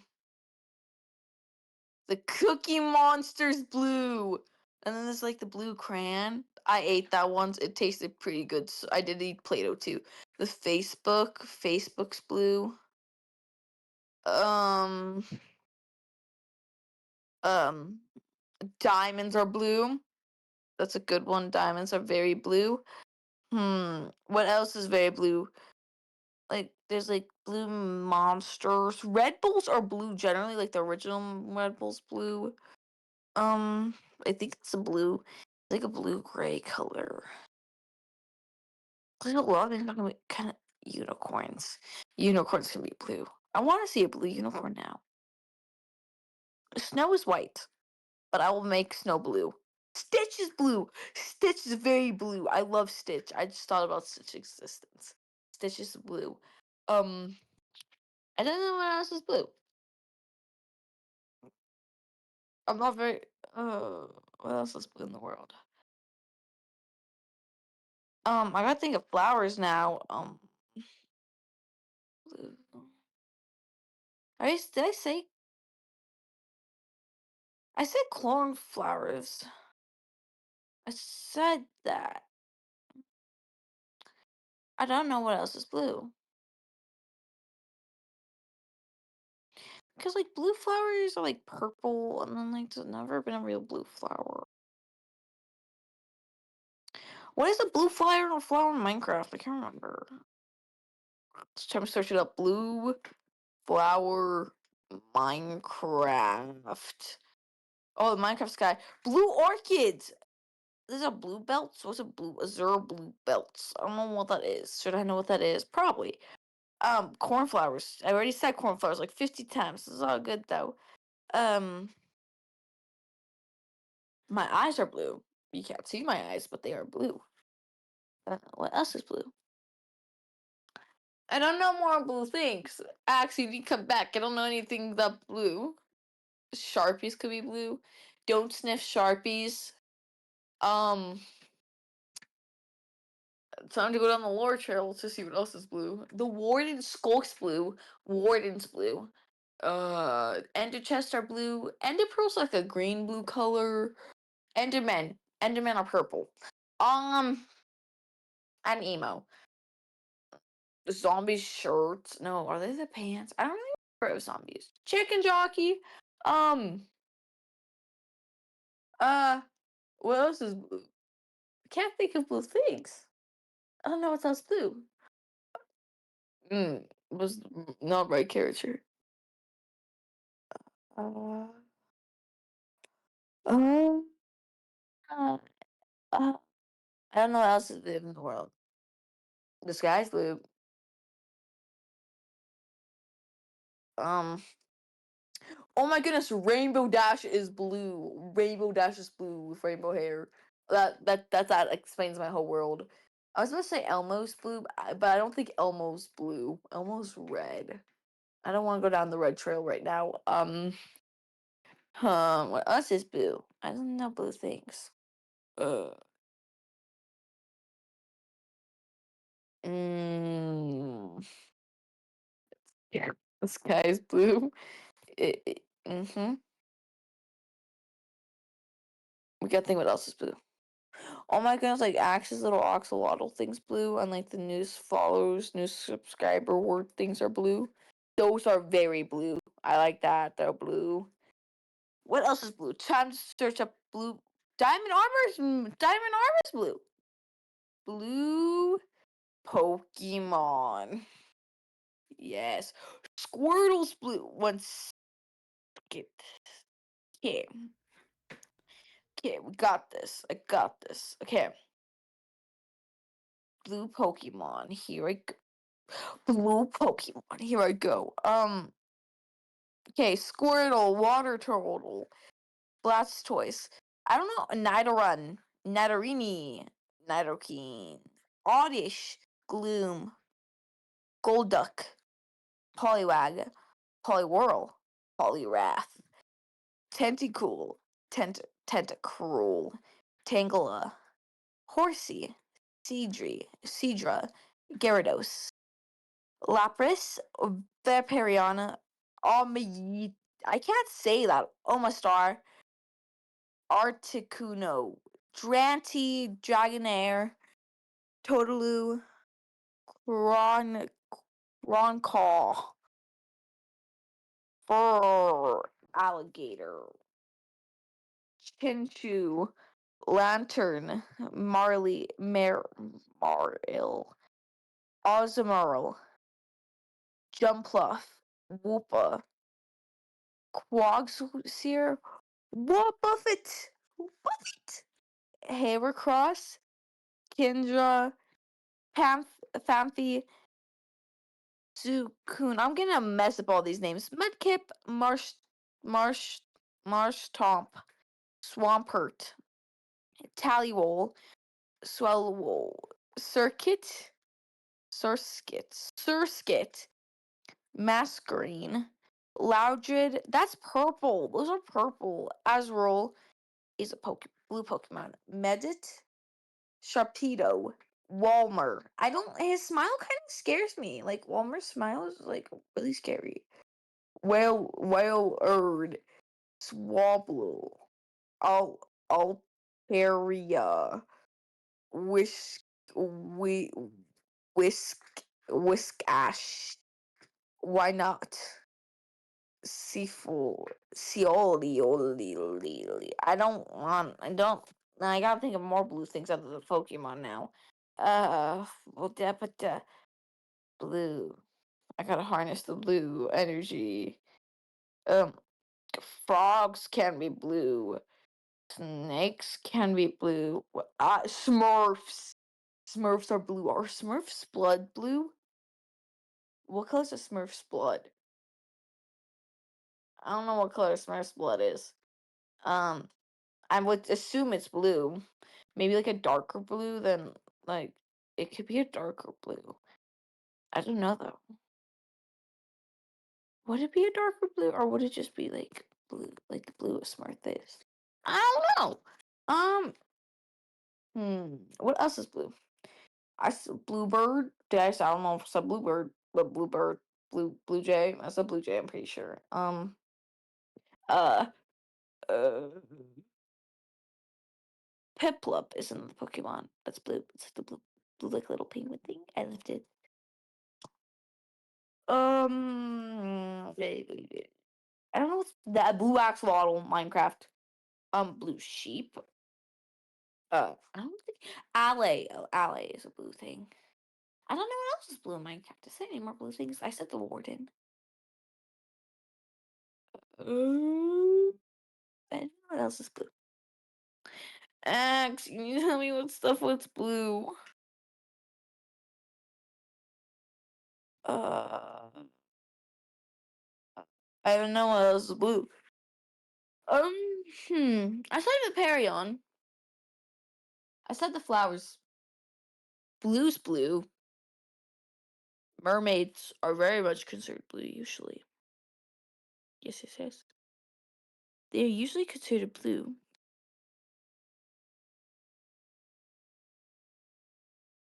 Um. Uh. What else is blue? I don't know. Blue. What's blue? Axe, come back. I don't know what's blue.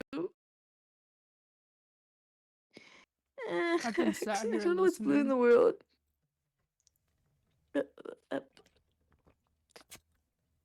While I Leaves. eat, and you are an interesting person to listen to. Shit, you're fucking scream. I didn't know what else is. Blue slushies. Oh my I god.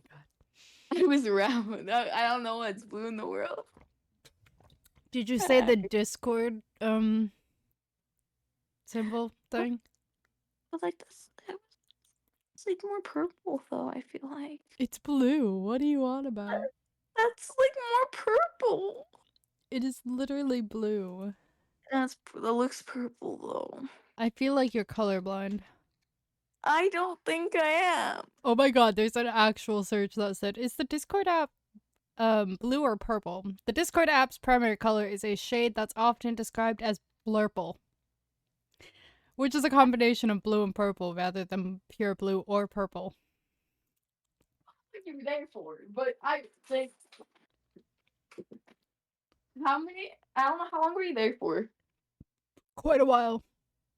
I went and made a I told sandwich and I came back. I told you to come back to help me figure out what's blue in the world a few times, and you didn't come back. I tried. My mic just decided to tweak the fuck out. Yeah, I figured out what's blue in the world though.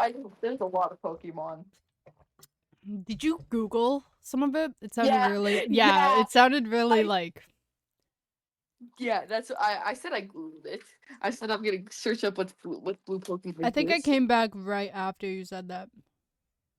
Because then I started listing off so many Pokemon that I couldn't say the names though. Oh, that was a bright light. Bright light. Also, I have not been cleaning like this whole entire time. Bro. I, what do you think about how we've gone into this? How do you feel about it? there's a lot.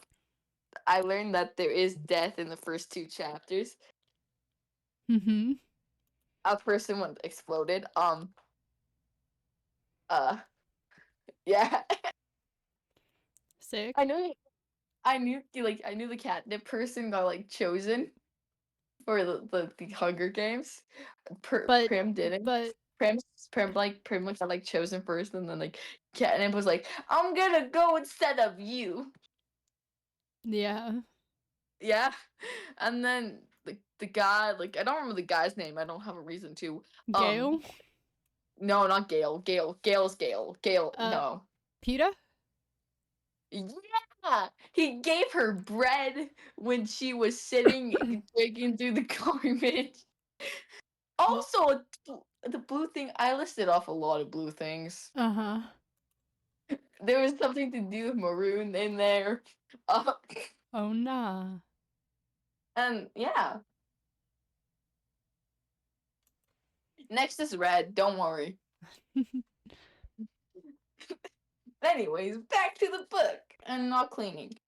Hold I on, gave up. give me 2 more seconds. I haven't removed my BRB and I'm just walking across the room for 2 seconds. Okay, time to start red. What's red? I don't know what red is. The red and the rainbow's red. Charmander's kind of red. Oh my goodness, for green, the Starbucks lady can be green. What else is red? Like most things to do for words are red. Oh, there's poppies, roses. Poppy, like the character? No, the Oh. flower. But the No, character okay. is red The character too. Poppy is very red. You're right. I hate you though. Smiles. I'm sorry, very awkward attacked me in the um whoa, Freaking. the activity check for Depths of Despair. Yeah, I saw that. I was sitting there and I was reading that and I kind of got traumatized for a few seconds. Dude, I was going through the fucking I was going through just the like activity check and seeing Error 57. Wait, very awkward was caught me so off guard. I was like, I'm actually just gonna jump out a window. Mine, I don't even know what mine was anymore. I just kind of, I don't even know what my thing was as it existed there. You put Mace in full caps with spaces in between, I believe. Yeah, yeah, I remember that. That's the only thing I remember from it. Let me pull it up. Let me look at this. No, no, no, no, no. What did you No. put for your activity? I don't, I don't know. No, I put the name with spaces, and then I really enjoyed doing that because there was space. I'm so sad. Mace is the 10th person who put in their It's me. activity check. I'm really fast. How are you doing? Great. My sister hit me with a softball. We're gonna put that in there. Yeah, no, I got hit in the soft. I got hit with a softball a few times.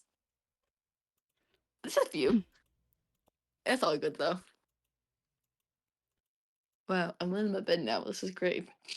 You wanna know what fucking Ball the Sheep put? What? Let me just send this screenshot.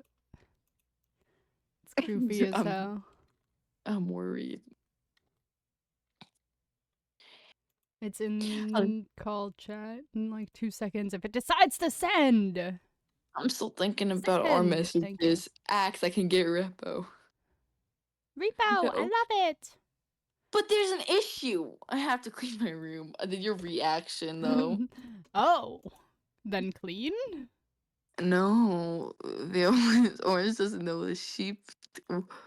What? That's Ball the Sheep. Via wins. Orange doesn't know the sheep. Stilt skin moments. Echo? Question. What? Yeah. What? My what? No, I didn't see that for so long, and then my brain finally processed that that exists. I put my name though.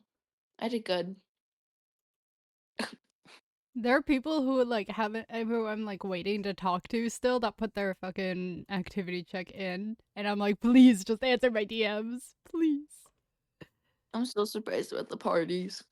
Ooh, I love the parties. Yeah, my brain was my brain took a few minutes to process what that was. Just a very few minutes. Dude, I was so sad. I played rock paper. I think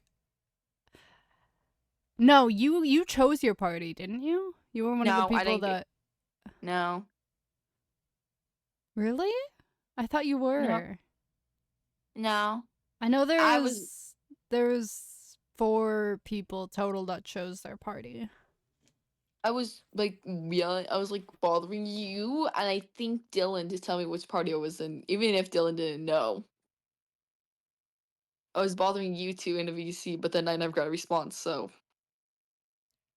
Ah, then okay. then I just existed. My activity chat is awesome. This fucking crazy chat though. Second. Smiley face, smiley face. Column 3. What Dylan sent is concerning. I don't know what that is. What do you mean? Go to the party, Lucky's party.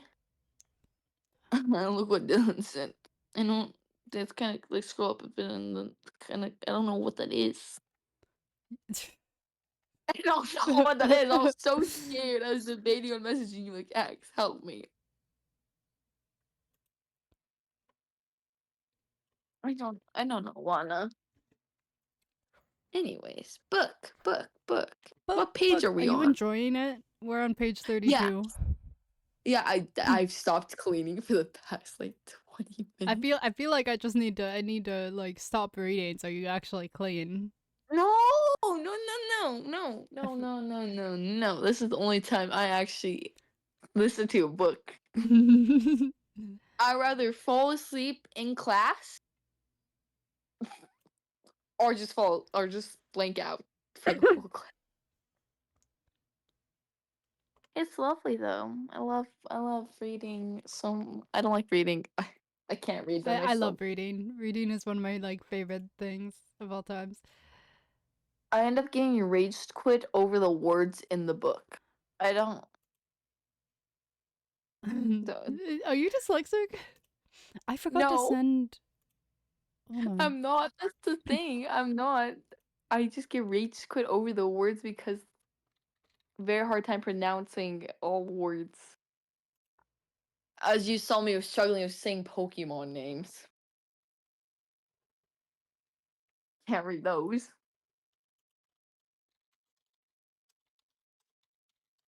I learned a lot of blue things though. I also learned what the blue flower was. I don't remember what it's called. Yeah. Yeah, 1 second. 1 second. I gotta go back. Blue flower. It is called blue orchids. Mm-hmm. Yeah. You got it. Yeah. I forgot what that's called. I'm so good at this. No, but I like the book.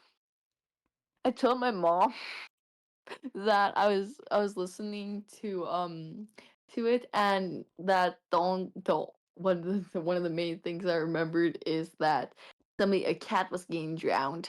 That the cat didn't die though. She looked Oh. really worried. She looked very worried in those few seconds. Oh, I have laundry. That's why I went up there. That makes sense. Kind of forgot what I went up there for. Okay, it's 11:59, guys. Wait, what page are we on? I think it was told 32. 32. There's Yep. it's like 10 times that amount. 10 times like 30 pages, maybe. I don't really remember. My guess is there was 300.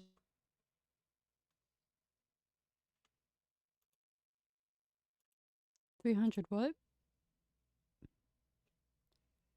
They disconnected.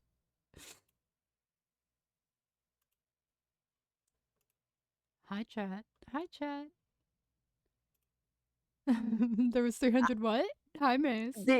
I died. Sorry. There's 358 pages.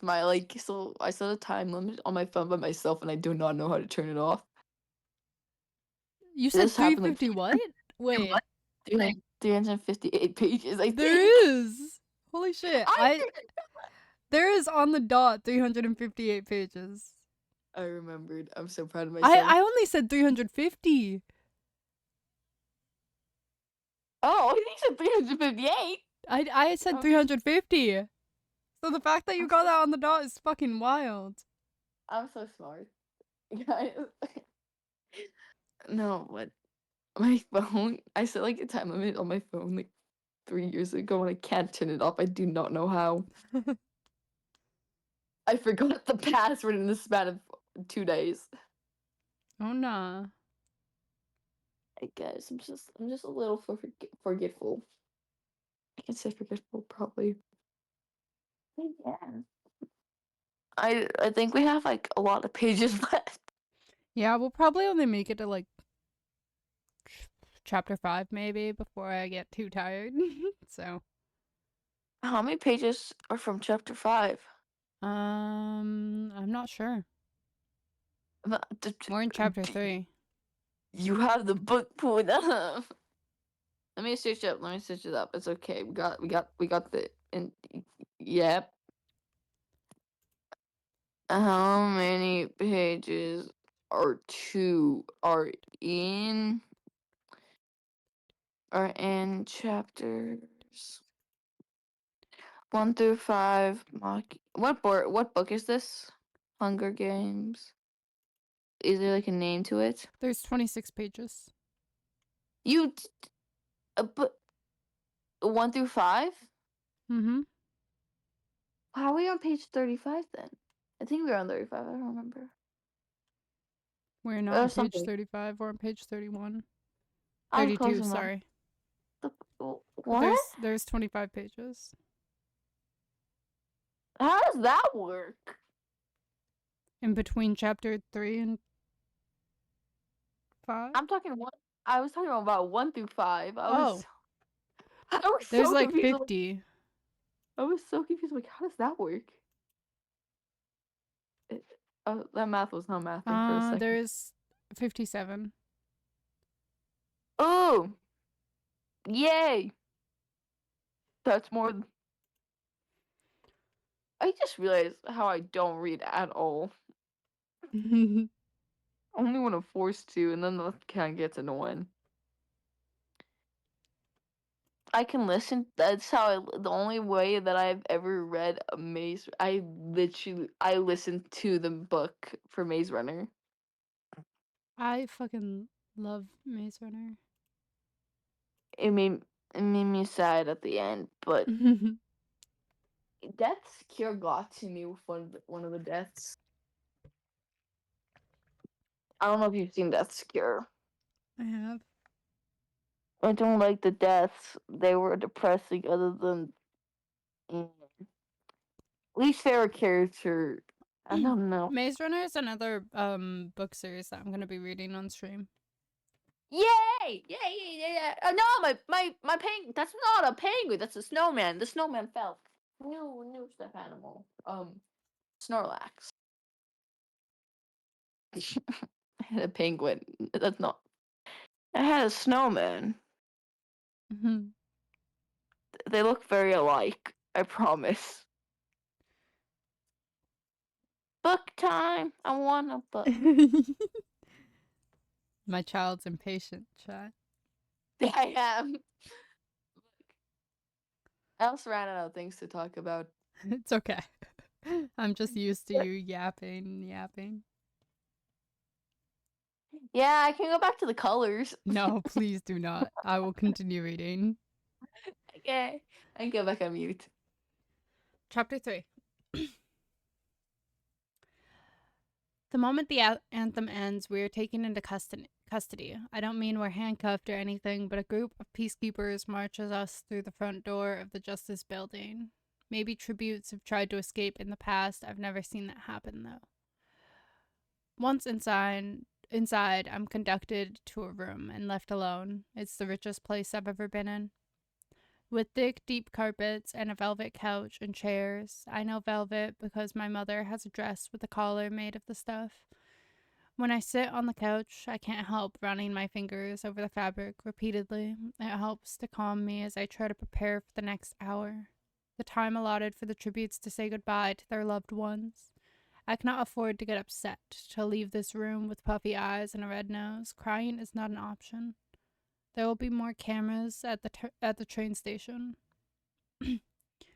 My sister and my mother come first. I reach out to Prim, and she climbs on my lap, her arms around my neck, head on my shoulders, just like she did when she was a toddler. My mother sits beside me and wraps her arms around us for a few minutes. We say nothing. Then I start telling them the things they must remember to do, now that I will not be there to do it for them. Prim is not to take any tresere. They can get by if they're careful on selling Prim's goat milk and cheese. And the small apothecary business my mother now runs for the people in the seam. Gail will get her the herbs she doesn't grow herself, but she must be very careful to describe them because he's not as familiar with them as I am. He'll also bring them game. He and I made a pact about this a year or so ago, and will probably not ask for any compensation, but they should thank him with some kind of trade like milk or medicine. I don't bother suggesting Prim learn to hunt. I tried to teach her a couple of times, and it was disastrous. The woods terrified her, and whenever I shot something, she'd get teary and talk about how we might be able to heal it if we got home soon enough. But she makes it out well with her goat, so I concentrate on that. When I'm done with instructions about fuel and trading and staying in school, I turn to my mother and grip her arm. Listen to me. Are you listening to me? She nods, alarmed by my intensity. She must know what's coming. You can't leave again, I say. My mother's eyes find the floor. I know. I won't. I couldn't help what. Well, you have to help it this time. You can't clock out and leave Prim on her own. There's no me now to keep you both alive. It doesn't matter what happens. Whatever you see on the screen, you have to promise me you'll fight through it. My voice has risen to a shout. In it is all the anger, all the fear I felt at her abandonment.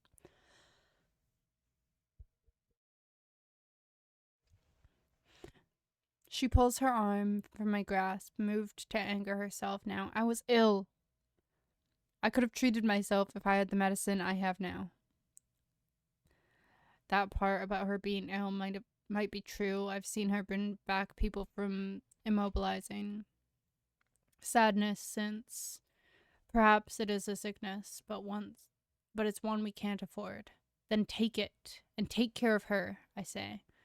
I'll be all right, Katniss, says Prim, clasping my face in her hands, but you have to take care too. You're so fast and brave. Maybe you can win. I can't win. Prim must know that in her heart. The competition will be far beyond my abilities. Kids from wealthier districts where winning is a huge honor who've been trained their whole lives for this. Boys who are 2 to 3 times my size. Girls who knew 20 different ways to kill you with a knife. Oh, there'll be people like me too, people to weed out before the real fun begins.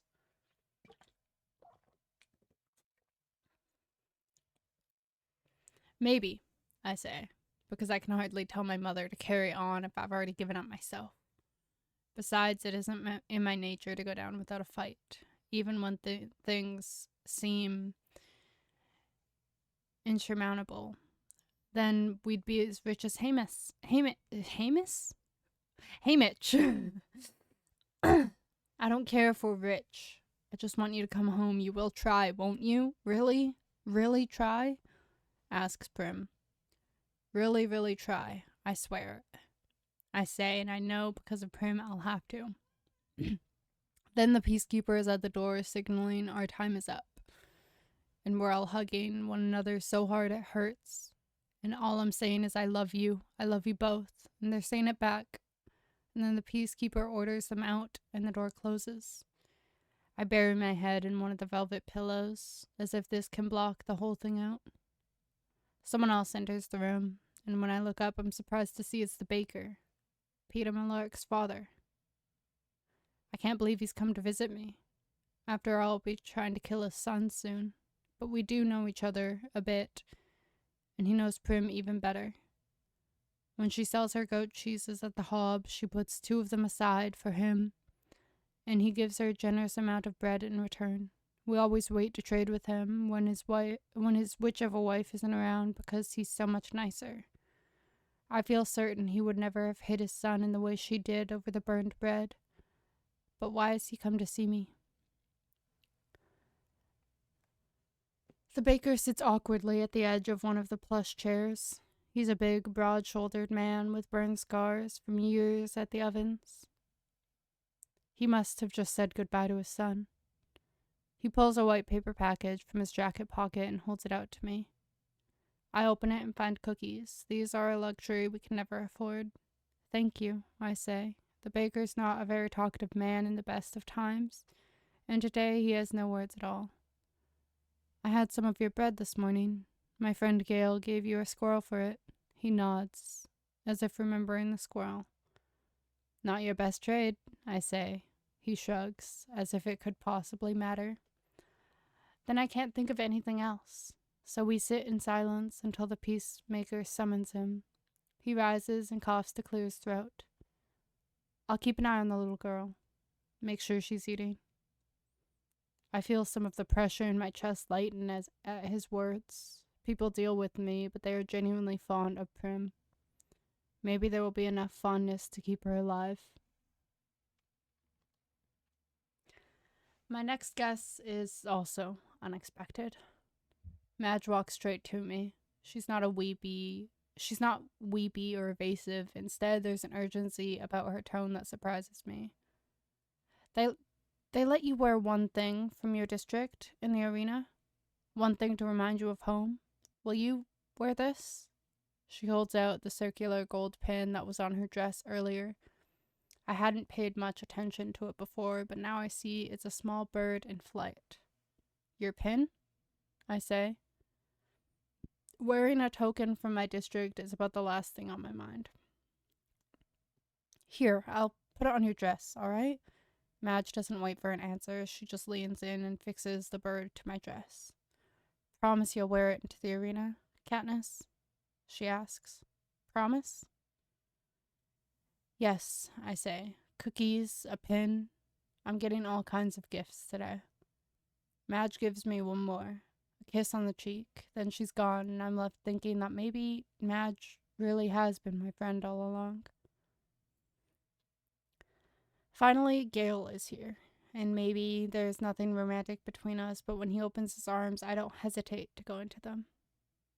His body is familiar to me, the way it moves, the smell of wood, smoke, even the sound of his heart beating, I know from the quiet moments on a hunt. But this is the first time I really feel it, lean and hard muscled against my own.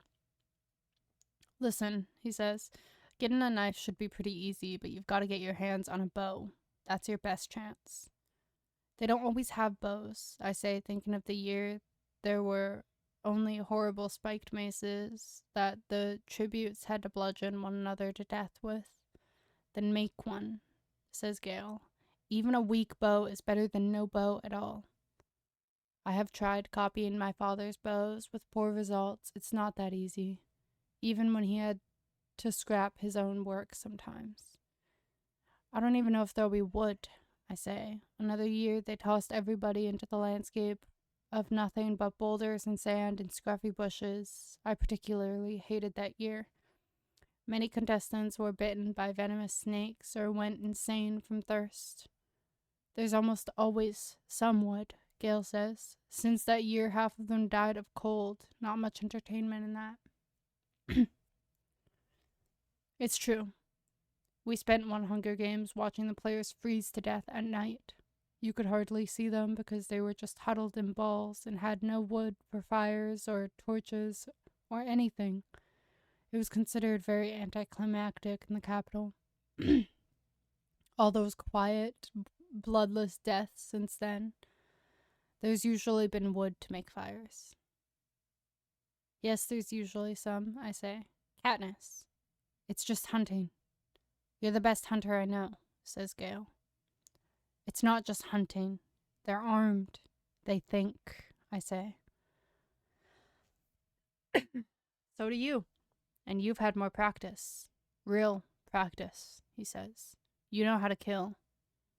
Not people, I say.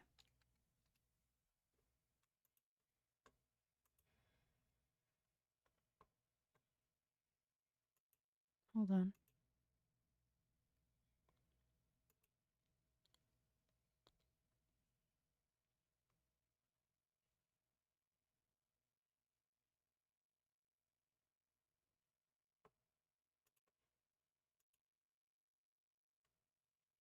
Okay, time to talk about red things in life.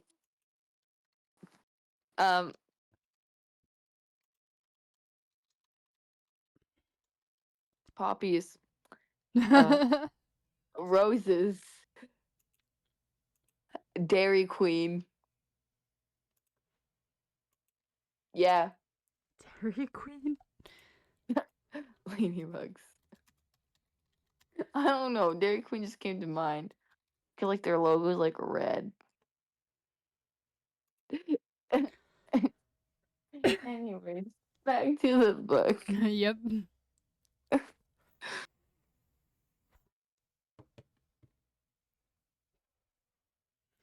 How different can it be, really? Says Gale grimly. The awful thing is that if I could forget their people, it will be no different at all. The peacekeepers are back too soon, and Gale asks for more time, but they're taking him away, and I start to panic. Don't let them starve, I cry out, clinging to his hand. I won't. You know I won't. Katniss, remember, he says, and they yank us apart and slam the door, and I'll never know what he wanted me to remember. It's a short ride, from the Justice Building to the train station.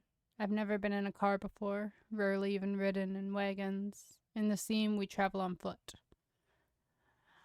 I've been right not to cry. The station is swarming with reporters and their insect-like cameras trained directly on my face.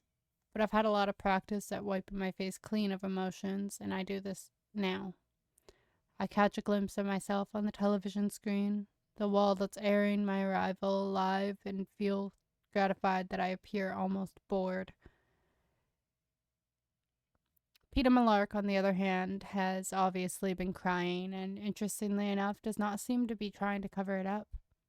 I immediately wonder if this will be his strategy in the games, to appear weak and frightened to reassure the other tributes that he is no competition at all, and then come out fighting. This worked very well for a girl, Joanna Mason, from District 7 a few years back. She seemed like such a sniveling, cowardly fool that no one bothered about her until there were only a handful of contestants left. It turned out she could kill, viciously. Pretty clever the way she played it, but this seems an odd strategy for Peeta Mellark because he's a baker's son. All those years of having enough to eat and hauling bread trays around have made him broad-shouldered and strong. It will take an awful lot of weeping to convince anyone to overlook him. We have to stand for a few minutes in the doorway of the train while cameras gobble up our images, and then we're allowed inside. And the door is closed mercifully behind us. The train begins to move at once. The speed initially takes my breath away, of course. I'd never been on a train as travel between the districts is forbidden, except for officially sanctioned duties. For us, that's mainly transporting coal, but that is no ordinary coal train. This is no ordinary coal train. It is one of the high-speed capital models that average 250 miles per hour. One journey to the capital will take less than a day. In school, they tell us the capital was built in a place once called the Rockies. District 12 was a region known as the Appalachia. Even hundreds of years ago, they mined coal here, which is why our miners have to dig so deep. Sometimes it all comes back to coal at school. Besides basic reading and math, most of our instruction is coal-related, except for the weekly lecture on the history of Panem. It's mostly a lot of blather about what we owed the capital. I know there must be more than what they're telling us, an actual account of what happened during the rebellion, but I don't spend much time thinking about it. Whatever the truth is, I don't see how it will help me get food on the table.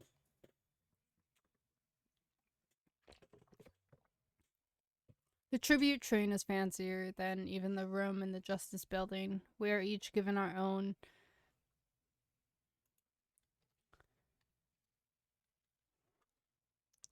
something. Chambers that have a bedroom, a dressing area, and a private bathroom with hot and cold running water. We don't have hot water at home unless we boil it.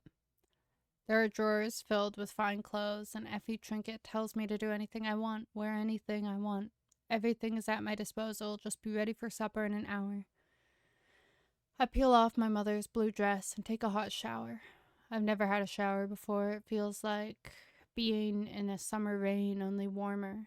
I dress in a dark green shirt and pants. At the last minute, I remember Madge's little gold pin for the first time. I get a good look at it, as if someone fashioned a small golden bird and then attached a ring around it. The bird is connected to the ring only by its wingtips. I suddenly recognize it. A mockingjay. They're funny birds, and something of a slap in the face to the capital. During the rebellion, the capital bred a series of genetically altered animals as weapons. The common term for them was mutations, or sometimes mutts for short. One was a special bird called a jabberjay that had the ability to memorize and repeat whole human conversations. They were hummingbirds, exclusively male, that were raised into regions where the capital's enemies were known to be hiding. After the birds gathered words, they'd fly back to the centers to be recorded. It took people a while to realize what was going on in the districts, how private conversations were being transmitted. Then, of course, the rebel fed the capital endless lies, and the joke was on it. So the centers were shut down, and the birds were abandoned to die off in the wild. Only they didn't die off. Instead, the jabberjays mated with female mockingbirds, creating a whole new species that could replicate both bird whistles and human melodies. They had lost the ability to enunciate words, but could still mimic a range of human vocal sounds, from a child's high-pitched warble to a man's deep tones. And they could recreate songs. Not just a few notes, but the whole songs with multiple verses, if you had the patience to sing them, and they liked your voice. My father was particularly fond of mockingjays. When we went hunting, he would whistle a song or sing complicated songs to them, and after a polite pause, they'd always sing back. Not everyone is treated with such respect, but whenever my father sang, all the birds in the area would fall silent and listen. His voice was beautiful, high and clear, and so filled with life, it made you want to laugh and cry at the same time.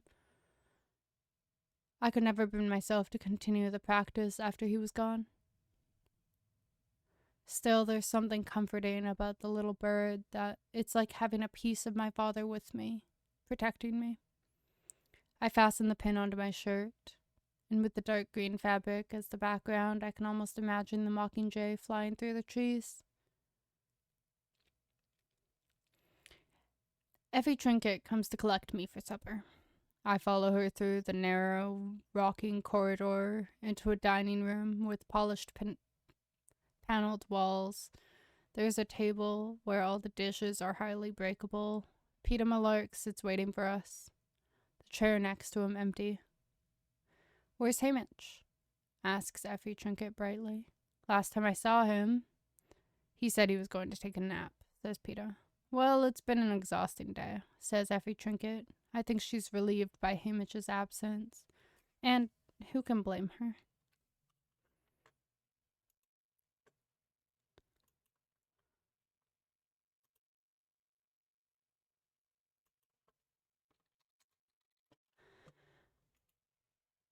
The supper comes in courses.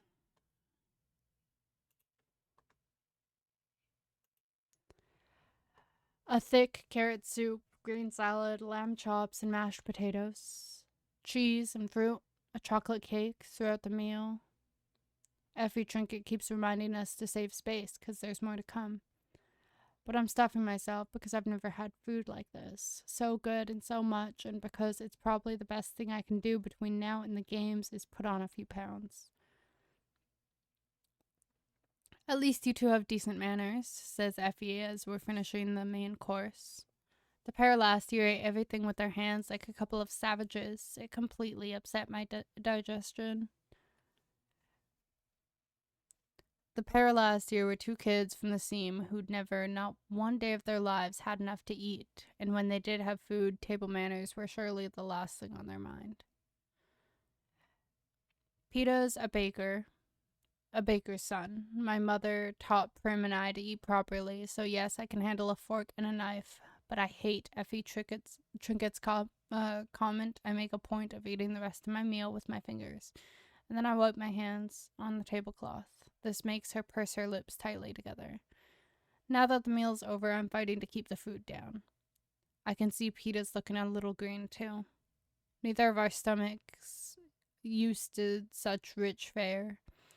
But if I can hold down Greasy Say's concoction of mice meat, pig entrails, and tree bark, a winter specialty, I'm determined to hang on to this. We go to another compartment to watch the recap of the reapings across Panem. They try to stagger them throughout the day so a person could conceivably watch the whole thing live. But only people in the capital could really do that, since none of them have to attend the reapings themselves. One by one, we see the other reapings, the names called, the volunteers stepping forward, or more often than not, we examine the faces of the kids who will be our competition. A few stand out in my mind. A monstrous boy who lunges forward to volunteer from District 2. A fox-faced girl with sleek red hair from District 5. A boy with a crippled foot from District 10.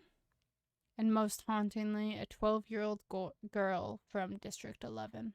She has dark brown skin and eyes, but other than that, she's very like prim in size and demeanor.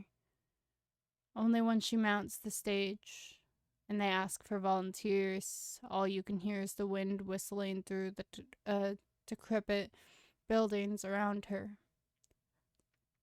There's no one willing to take her place. Last of all, they show District 12, Prim being called, me running forward to volunteer. You can't miss the desperation in my voice as I shove Prim behind me, as if I'm afraid no one will hear, and they'll take Prim away. But of course they do hear.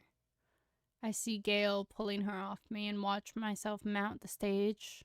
The commentators are not sure of what to say about the crowd's refusal to applaud the silent salute.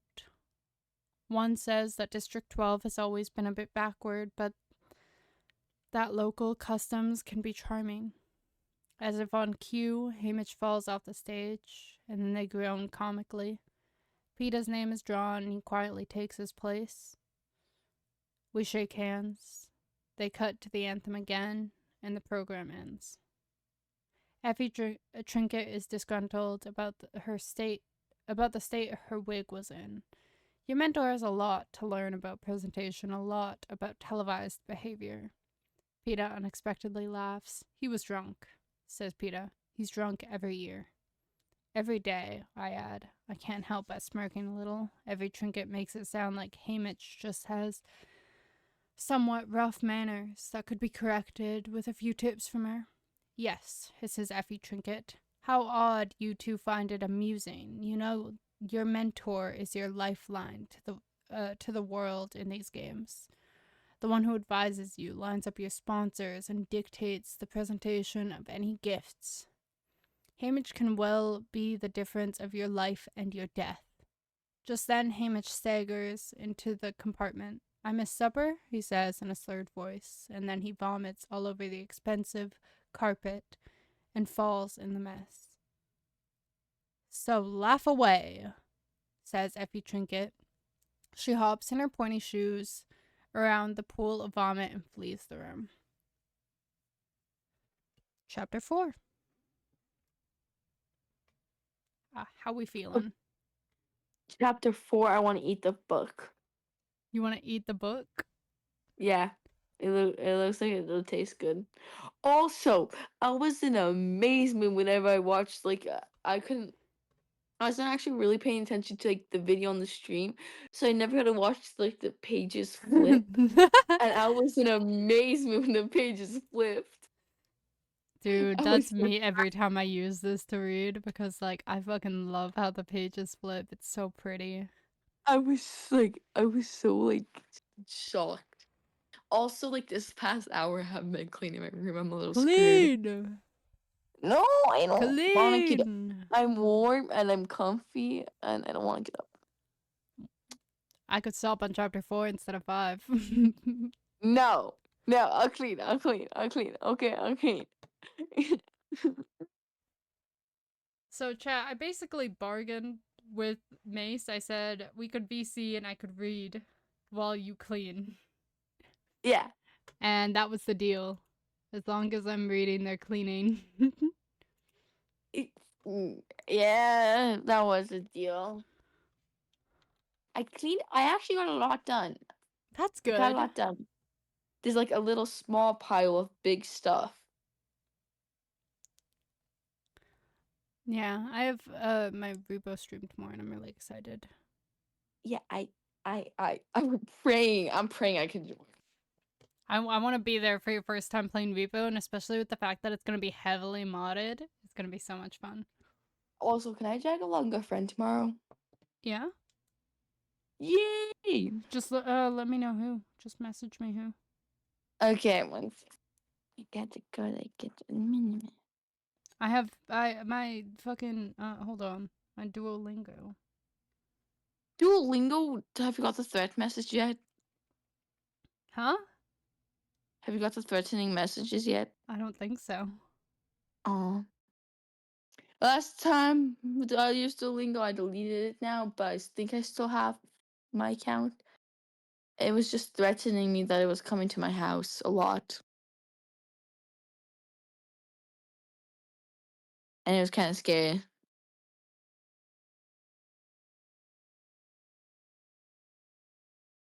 I don't know how to spell this dude's name. I forget very easily. Why does it have like two E's? I don't like that. But that's how you spell jeans. Hee hee.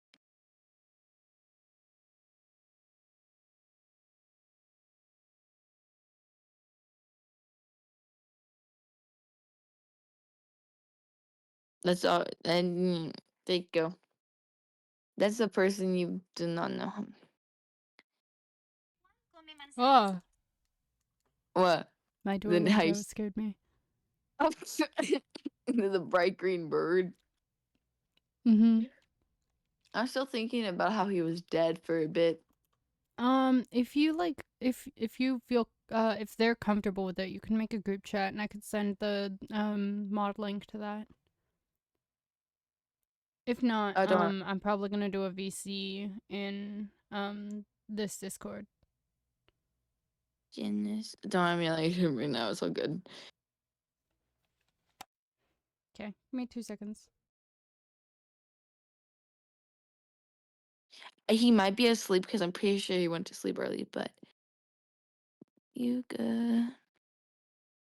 Okay, you know how I mentioned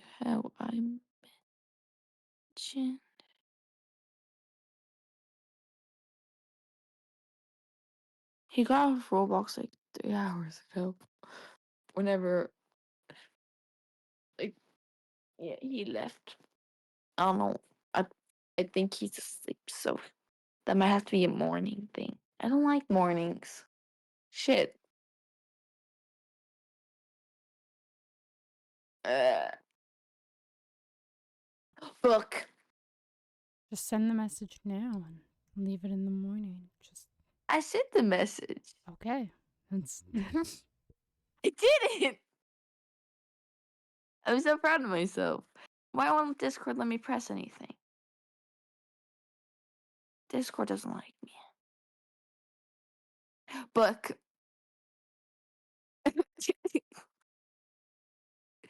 I'm very patient. I'm doing my Duolingo. Hold on. Oh, TikTok streak. TikTok. 51 days, I think. I think I said 51 days. It better be 51 days. My friends, why is that the first thing I see? Mommy, yes, dear. When I grow up, I want to be a dinosaur. Okay, sweetie. No, I really want to be a dinosaur. Sure, you be anything you want. Yay! Chicken nuggets. Dinosaur. For real, for real. There you go. You get that message? Let me make sure that I have my TikTok muted. There's Yemen.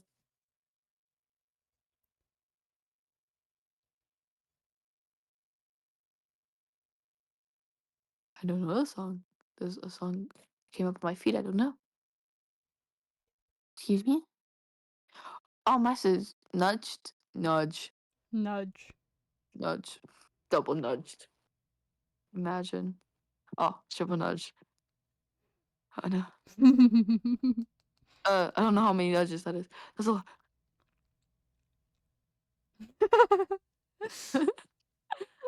Oh, there you go. I won. Uh, Anyway. uh, wha-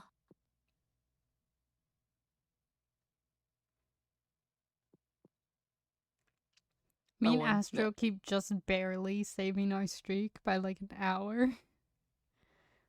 That's concerning.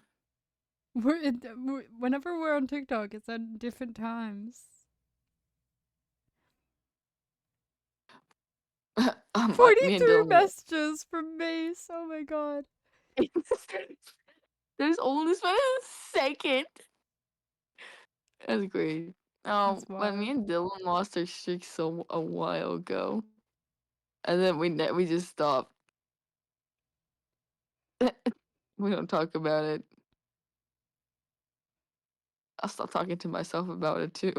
I have a 171-day streak right now.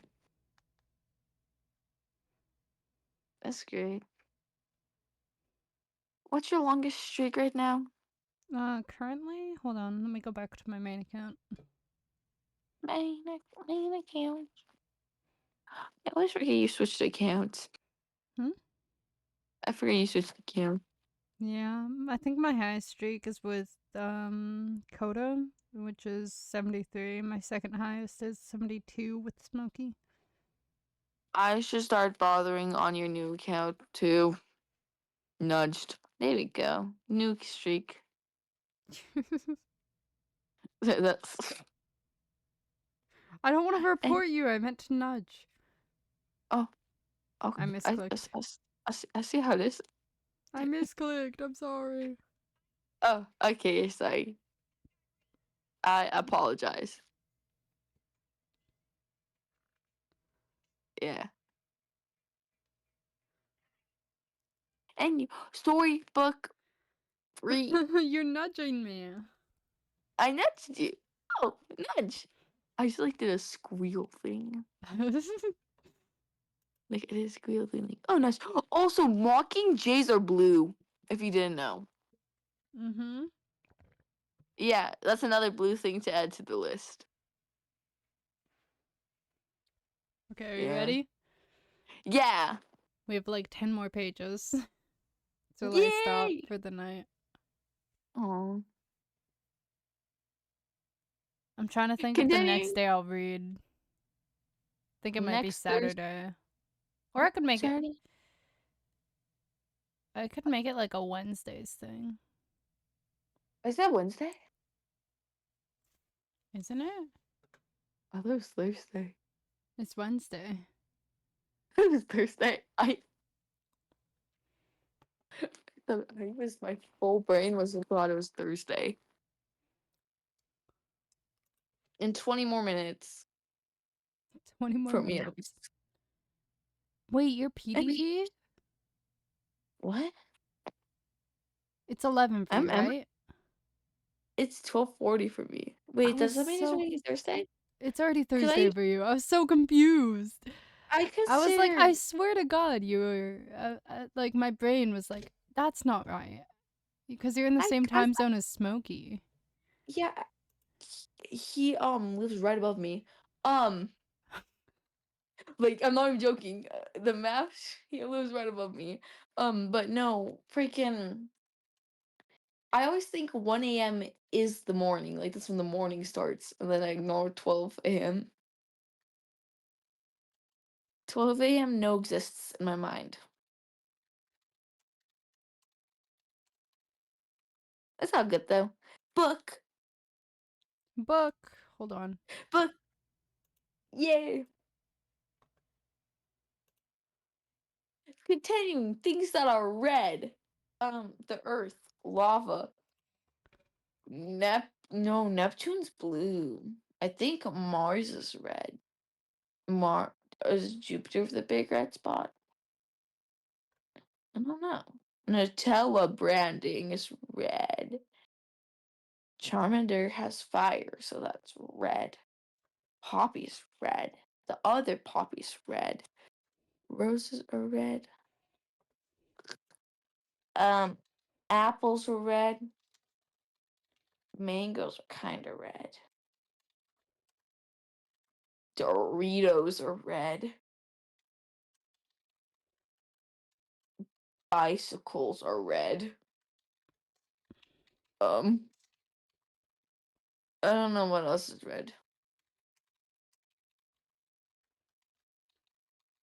come to an issue. Rubies are red. Dr. Pepper is red. Hearts are red. Blood's red. Most organs are red. Fire alarms are red. Exits are red. I don't know what else is red now. I've given up. Book! Our flamingos are pink. not red. Book. Flamingos are pink, not red. Okay.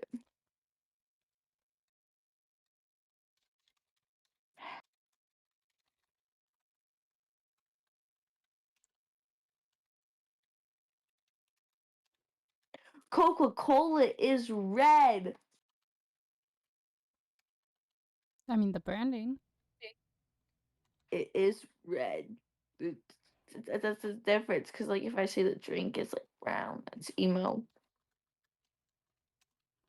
But then the drink, like, the can, it's red. Could the can be the product? Because, like, I would eat the can.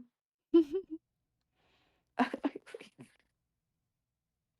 would eat the can. And that could be the product.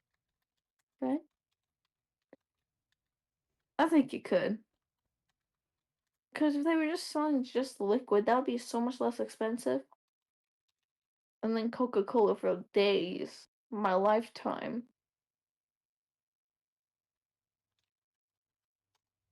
Yeah. I was going too deep into thought about Coca-Cola. Book. Okay. Yay! I was just writing down my stream schedule. I go mute now. All right. Chapter 4.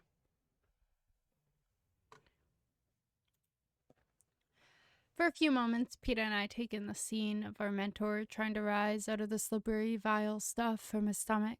The reek of vomit and raw spirits almost burns my dinner up. We exchange a glance. Obviously, Hamish isn't much, but Effie Trinket is right about one thing. Once we're in the arena, he's all we've got. As if some unspoken agreement, Peter and I each take one of Hamish's arms and help him up to his feet. I tripped? Hamish asks. Smells bad. He wipes his hand on his nose, smearing his face with vomit. Let's get you back to your room, says Peter. Clean you up a bit. We half lead, half carry Hamish back to his compartment. Since we can't exactly set him down on the embroidered bedspread, we haul him into the bathtub and turn the shower on him. He hardly notices. It's okay, Peter says to me. I'll take it from here. I can't help feeling a little grateful, since the last thing I want to do is strip down Hamish, wash the vomit out of his chest hair, and tuck him into bed. Possibly Peter's trying to make a good impression on him to be his favorite once the games begin, but judging by the state he's in, Hamish will have no memory of this tomorrow. All right, I say. I can send one of the capital people to help you. There's any number on the train. Cooking for us, waiting on us, guarding us, taking care of us is their job. No, I don't want them, says Peter. I nod and head to my room. I understand how Peter feels. I can't stand the sight of the capital people myself, but making them deal with Hamish might be a small form of revenge. So I'm pondering the reason why he insists on taking care of Hamish. And all of a sudden I think it's just because he's being kind. Just as kind as he was to give me the bread. The idea pulls me up short. A kind Peter Malark is far more dangerous to me than an unkind one. Kind people have a way of working their way inside me and rooting there. And I can't let Peter do this. Not where we're going. So I decide from this moment on to have as little as possible to do with the baker's son. When I get back to my room, the train is pausing at a platform to refuel. I quickly open the window, toss the cookies Peter's father gave me out of the train, and slam the glass shut. No more. No more of either of them. Unfortunately, the packet of cookies hits the ground and bursts open in a patch of dandelions by the track. I only see the image for a moment because the train is off again, but it's enough. Enough to remind me of that other dandelion in the schoolyard years ago. I had just turned away from Peter Malark's bruised face when I saw the dandelion, and I knew hope wasn't lost. I plucked it carefully and hurried home. I grabbed a bucket in Prim's hand and headed to the meadow, and yes, it was dotted with the garden-headed weeds. After we harvested those, we scrounged along inside the fence for probably a mile until we filled the bucket with the dandelion green stems and flowers. That night we gorged ourselves on dandelion salad and the rest of the bakery bread. What else? Prim asked me. What other food can we find? All kinds of things, I promised her. I just have to remember them. My mother had a book she'd brought with her from the apothecary shop. The pages were made of old parchment and covered in ink. Drawings of plants, neat handwritten blocks told their names, where to gather them, when they came in bloom, their medical uses. But my father added other entries to the book. Plants for eating, not healing, dandelions, pokeweed, wild onions, pines. Prim and I spent the rest of the night poring over those pages. The next day, we were off school for a while. I hung around the edges of the meadow, but finally I worked up the courage to go under the fence. It was the first time I'd been there alone, without my father's weapons to protect me. But I retrieved the small bow and arrows he made me from a hollow tree. I probably didn't go more than 20 yards into the woods that day. Most of the time I perched up in the branches of an old oak, hoping for game to come by. After several hours, I had the good luck to kill a rabbit. I'd shot a few rabbits before with my father's guidance, but this I'd done on my own. We hadn't had meat in months. The sight of the rabbit seemed to stir something in my mother. She roused herself, skinned the carcass, and made a stew. Ah! Oops.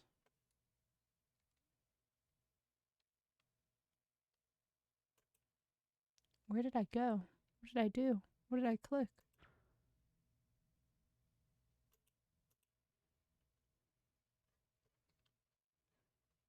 Oh, okay. No, what happened? Oh, I clicked something and scrolled down. Oh, I was like, no noise. Oh,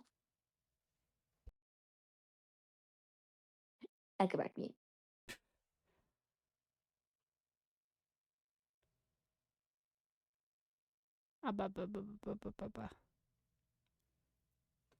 I lost my place.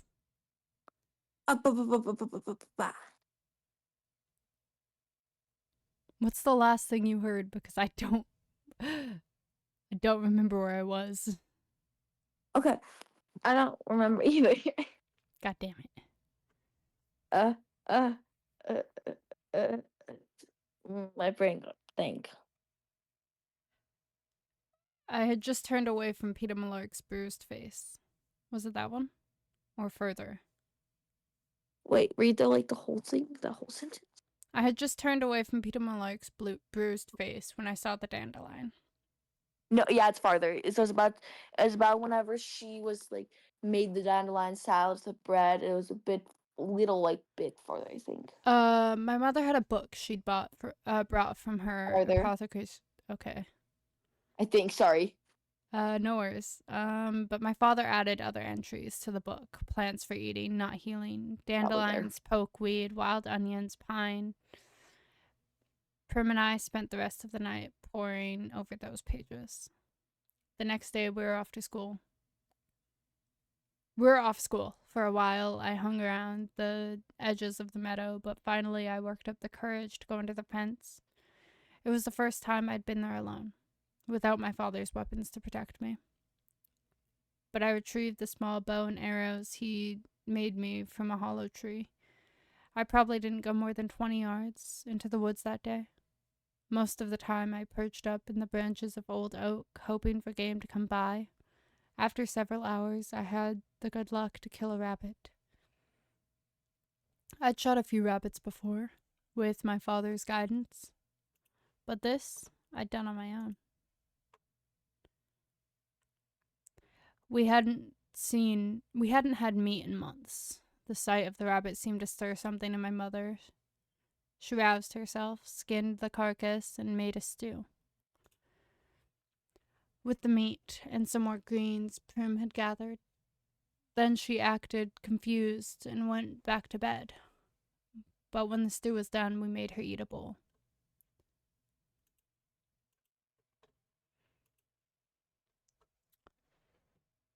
The woods became our savior, and each day I went a bit further into its arms.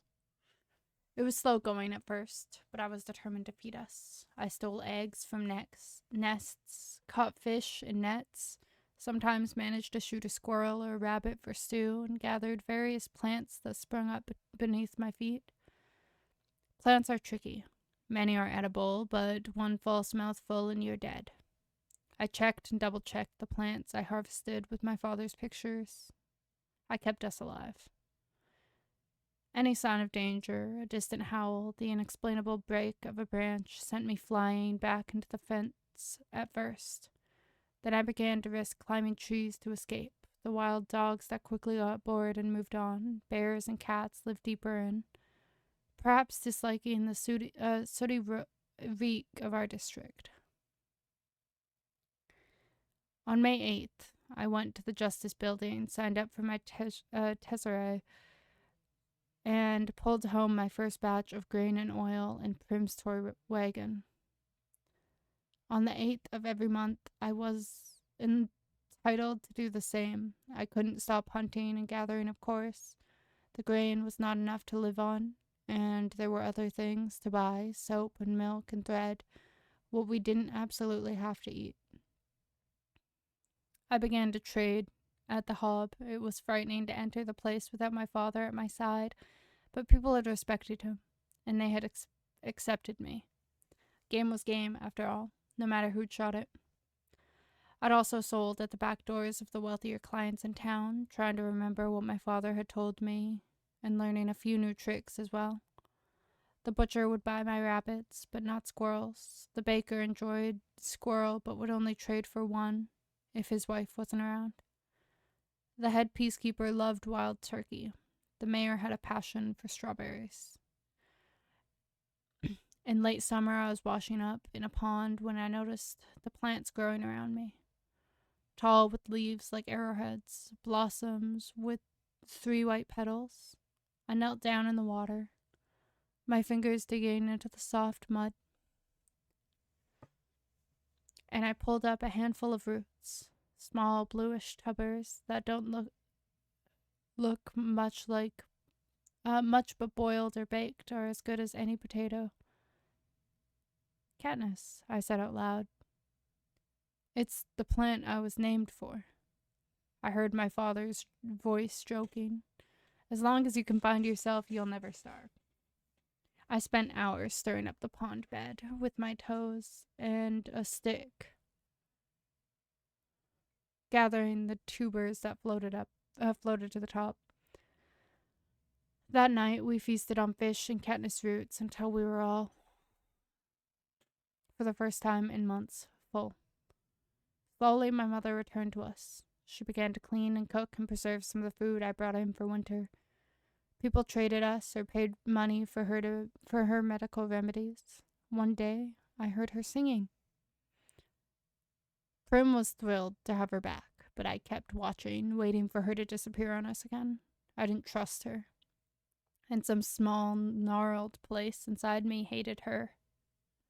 For her weakness. For her neglect. For the months she had put us through. Prim forgave her, but I had taken a step back from my mother, put up a wall to protect myself from needing her, and nothing was ever the same between us again. Now I was going to die without that ever being set right. I thought of how I had yelled at her today in the Justice Building. I had told her I loved her too, though, so maybe it would all balance out. For a while I stand, staring out the train window, wishing I could open it again, but unsure of what. unsure of what would happen at such high speed in the distance. I see the lights of another district. 7? 10? I don't know. I think about the people in their houses, settling in for bed. I imagine my home with its shutters drawn tight. What are they doing now? My mother and Prim. Were they able to eat supper? The fish stew and the strawberries? Or did it lay untouched on their plates? Did they watch the recap of the day's events on the old battered TV that sits on the table against the wall? Surely there were more tears. Is my mother holding up? Being strong for Prim? Or has she already started to slip away? Leaving the weight of the world on my sister's fragile shoulders. Prim will undoubtedly sleep with my mother tonight. The thought of that scruffy old buttercup posting himself on the bed to watch over Prim comforts me. If she cries, he will nose his way into her arms and curl up there so she calms down and falls asleep. I'm so glad I didn't drown him. Imagining my home makes me ache with loneliness. This day has been endless. Could Gail and I have been eating blackberries only this morning? It seems like a lifetime ago. Like a long dream that deteriorated into a nightmare. Maybe if I go to sleep, I'll wake up back in District 12, where I belong. Probably the drawers hold any number of nightgowns, but I just strip off my shirt and pants and climb into bed in my underwear. The sheets are made of soft, silky fabric. A thick, fluffy comforter gives me immediate warmth. If I'm going to cry, now is the time to do it. By morning, I'll be able to wash the damage done by the tears from my face, but no tears come. I'm too tired or too numb to cry. The only thing I feel is the desire to be somewhere else. So I let the train rock me into oblivion. Gray light is leaking through the curtains when the rapping rouses me. I hear Effie Trinket's voice calling me to rise. Up, up, up! It's going to be a big, big, big day. I try to imagine for a moment what it must be like inside that woman's head. What thoughts fill her waking hours? What dreams come to her at night? I have no idea.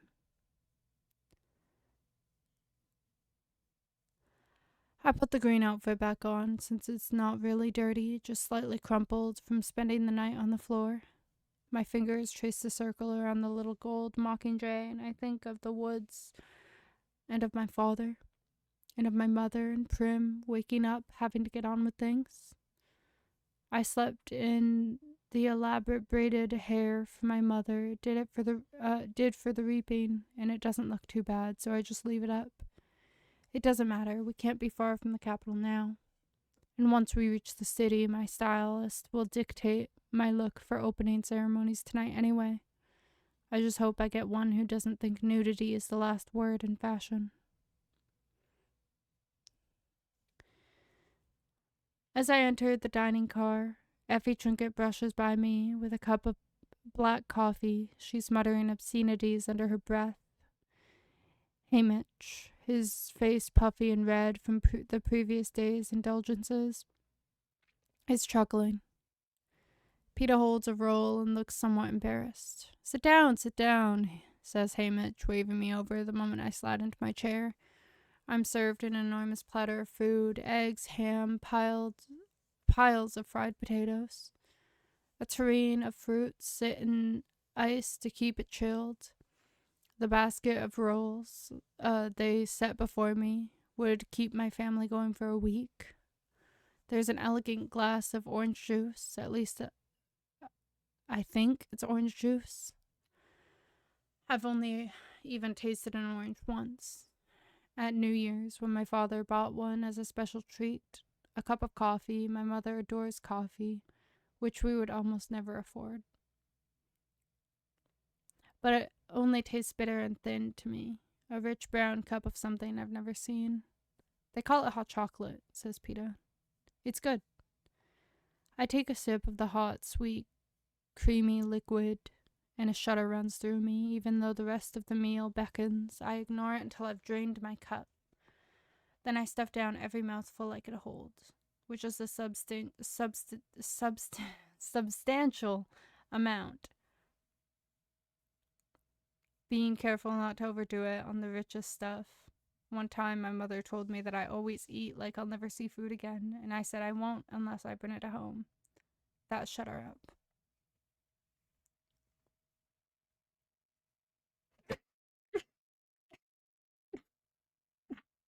Oh, bless me.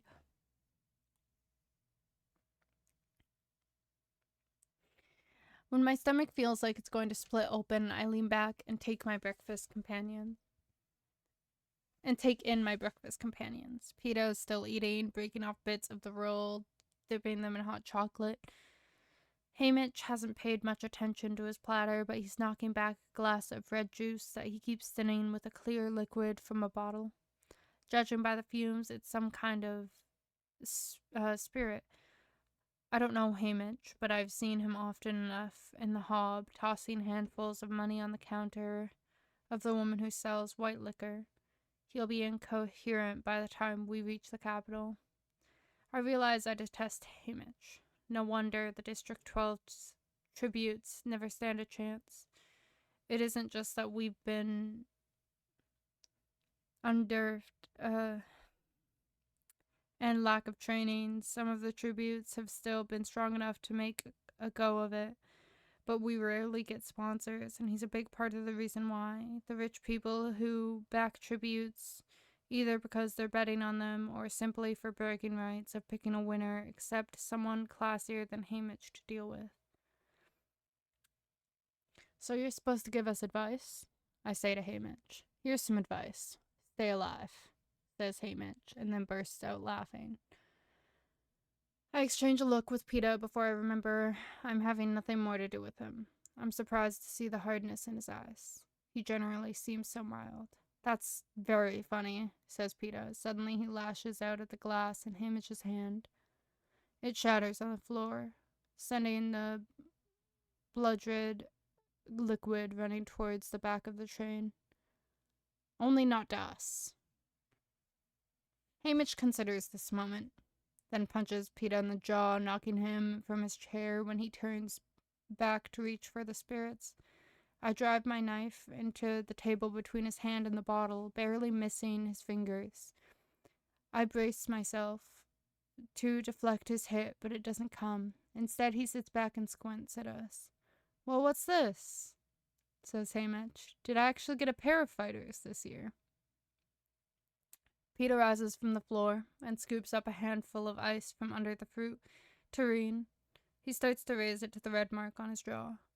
No, says Haymitch, stopping him. Let the bruise show. The audience will think you've mixed it up with another tribute before you've even made it to the arena. That's against the rules. Only if they catch you. That bruise will say you fought. You weren't caught. Even better, says Haymitch. He turns to me. Can you hit anything with that knife besides a table? The bow and arrow is my weapon, but I've spent a fair amount of time throwing knives as well. Sometimes if I've wounded an animal with an arrow, it's better to get a knife into it too. Before I approach it, I realize that I want Haymitch's attention. This is my moment to make an impression. I yank the knife out of the table, get a grip on the blade, and then throw it into the wall across the room. I was actually just hoping to get a good solid stick, but it lodges in the seam between two panels, making me look a lot better than I am. Stand over there, both of you, says Haymitch, nodding to the middle of the room. We obey, and he circles us, prodding us like animals at times, checking our muscles, examining our faces. Well, you're not entirely hopeless. Seem fit, and once the stylists get a hold of you, you'll be attractive enough. Peter and I don't question this. The Hunger Games aren't a beauty contest, but the best-looking tributes always seem to pull more sponsors. All right, I'll make a deal with you. You don't interfere with my drinking, and I'll stay sober enough to help you, says Haymitch. but you have to do exactly what I say. It's not much of a deal, but it's still a giant step forward from 10 minutes ago when we had no guide at all. Fine, says Peeta. So help us, I say. When we get to the arena, what's the best strategy at the cornucopia for someone one thing at a time? In a few minutes, we'll be pulling into the station. You'll be put in the hands of your stylist. You're not going to like what they do to you, but no matter what it is, don't resist, says Haymitch. But, I begin. No buts. Don't resist, says Haymitch. He takes the bottle of spirits from the table and leaves the car. As the door swings shut behind him, the car goes dark. There's still a few lights inside, but outside, it's as if night has fallen again. I realize we must be in the tunnel that runs through the mountains into the capital. The mountains form a natural barrier between the capital and the eastern districts. It's almost impossible to enter from the east except through the tunnels. This geographical advantage was a major factor in the districts losing the war that led to my being a tribute today. Since the rebels had to scale mountains, they were easy targets for the capital's air forces. Peeta Mellark and I stand in silence as the train speeds along. The tunnel goes on, and I think of tons of rocks separating me from the sky, and my chest tightens. I hate being encased in stone this way. It reminds me of the mines and my father, trapped, unable to reach sunlight, buried forever in the darkness. The train finally begins to slow, and suddenly bright light floods the compartment. We can't help it. Both Peeta and I run to the window to see what we've only seen on television, the capital, the ruling city of Panem. The cameras haven't lied about its grandeur. If anything, they've not quite captured the magnificence of the glistening buildings in a rainbow of hues that tower into the air, the shiny cars that roll down the wide paved streets, the oddly dressed people with bizarre hair and painted faces who have never missed a meal. All the colors seem artificial, the pinks too deep, the greens too bright, the yellows painful to the eyes, like the flat round discs of hard candy we can never afford to buy at the tiny sweet shop in District 12. The people begin to point at us eagerly as they recognize a tribute train rolling into the city. I step away from the window, sickened by their excitement, knowing they can't wait to watch us die, but Peeta holds his ground, actually waving and smiling, gawking at the gawking crowd. He only stops when the train pulls into the station, blocking us from their view. He sees me staring at him and shrugs. Who knows? He says. One of them may be rich. I have misjudged him. I think of his actions since the reaping began. The friendly squeeze of my hand, his father showing up with cookies and promising to feed Prim. Did Peeta put him up to that? His tears at the station, volunteering to wash Haymitch, then challenging him this morning when apparently the nice guy approach had failed. And now the waving at the window, already trying to win the crowd. All of the pieces are still fitting together, but I sense he has a plan forming. He hasn't accepted his death. He's already fighting hard to stay alive, which also means that kind Peeta Mellark, the boy who gave me the bread, is fighting hard to kill me. And that's the end of chapter 4.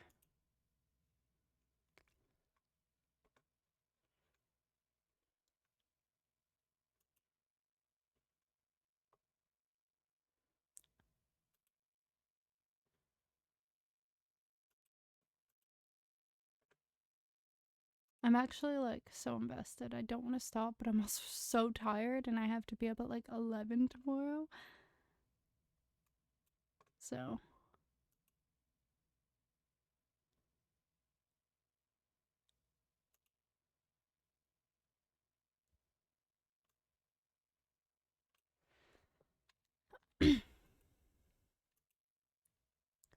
Mace, did you die?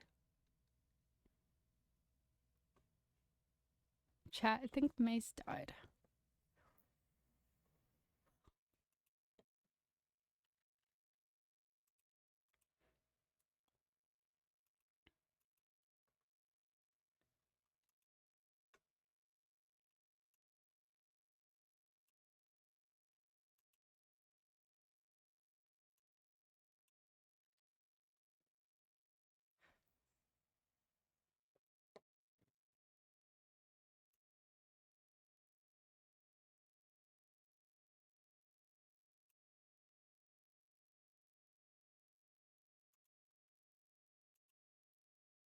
I wanted to hear what Mace had to say about that chapter, but Mace is just dead.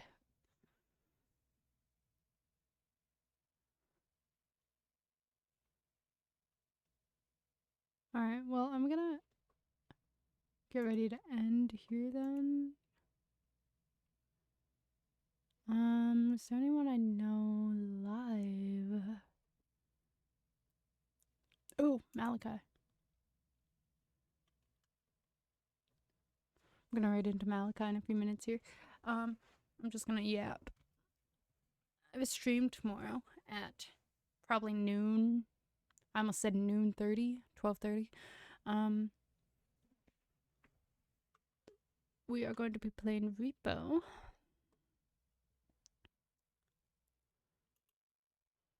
Oh, I'm not logged in. Weird. It says I'm logged in. Okay, but yeah. So Repo tomorrow, and then no stream Friday.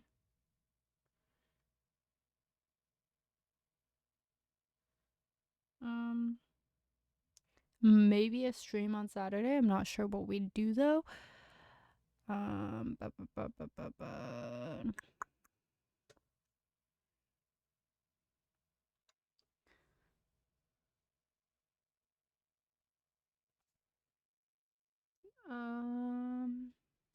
After that, no streams Sunday.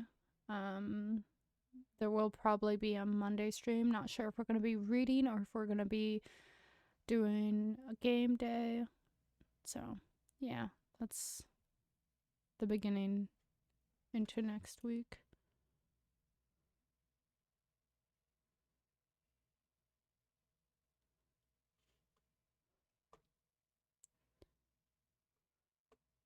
But yeah, I'm gonna send you guys over to Malachi, who I think is doing lore, but they're in the just chatting category. I don't remember why they do that, but they do.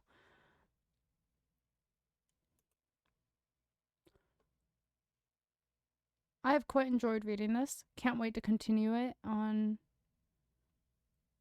either Monday or Wednesday. It'll probably be one of the two. Not too sure when. Is my okay. But yeah, it'll probably be pretty cool. Anything? It'll be pretty. I'm really excited from chapter 5. Probably to chapter 10. We'll do 5 chapters. Stream 56. Alright.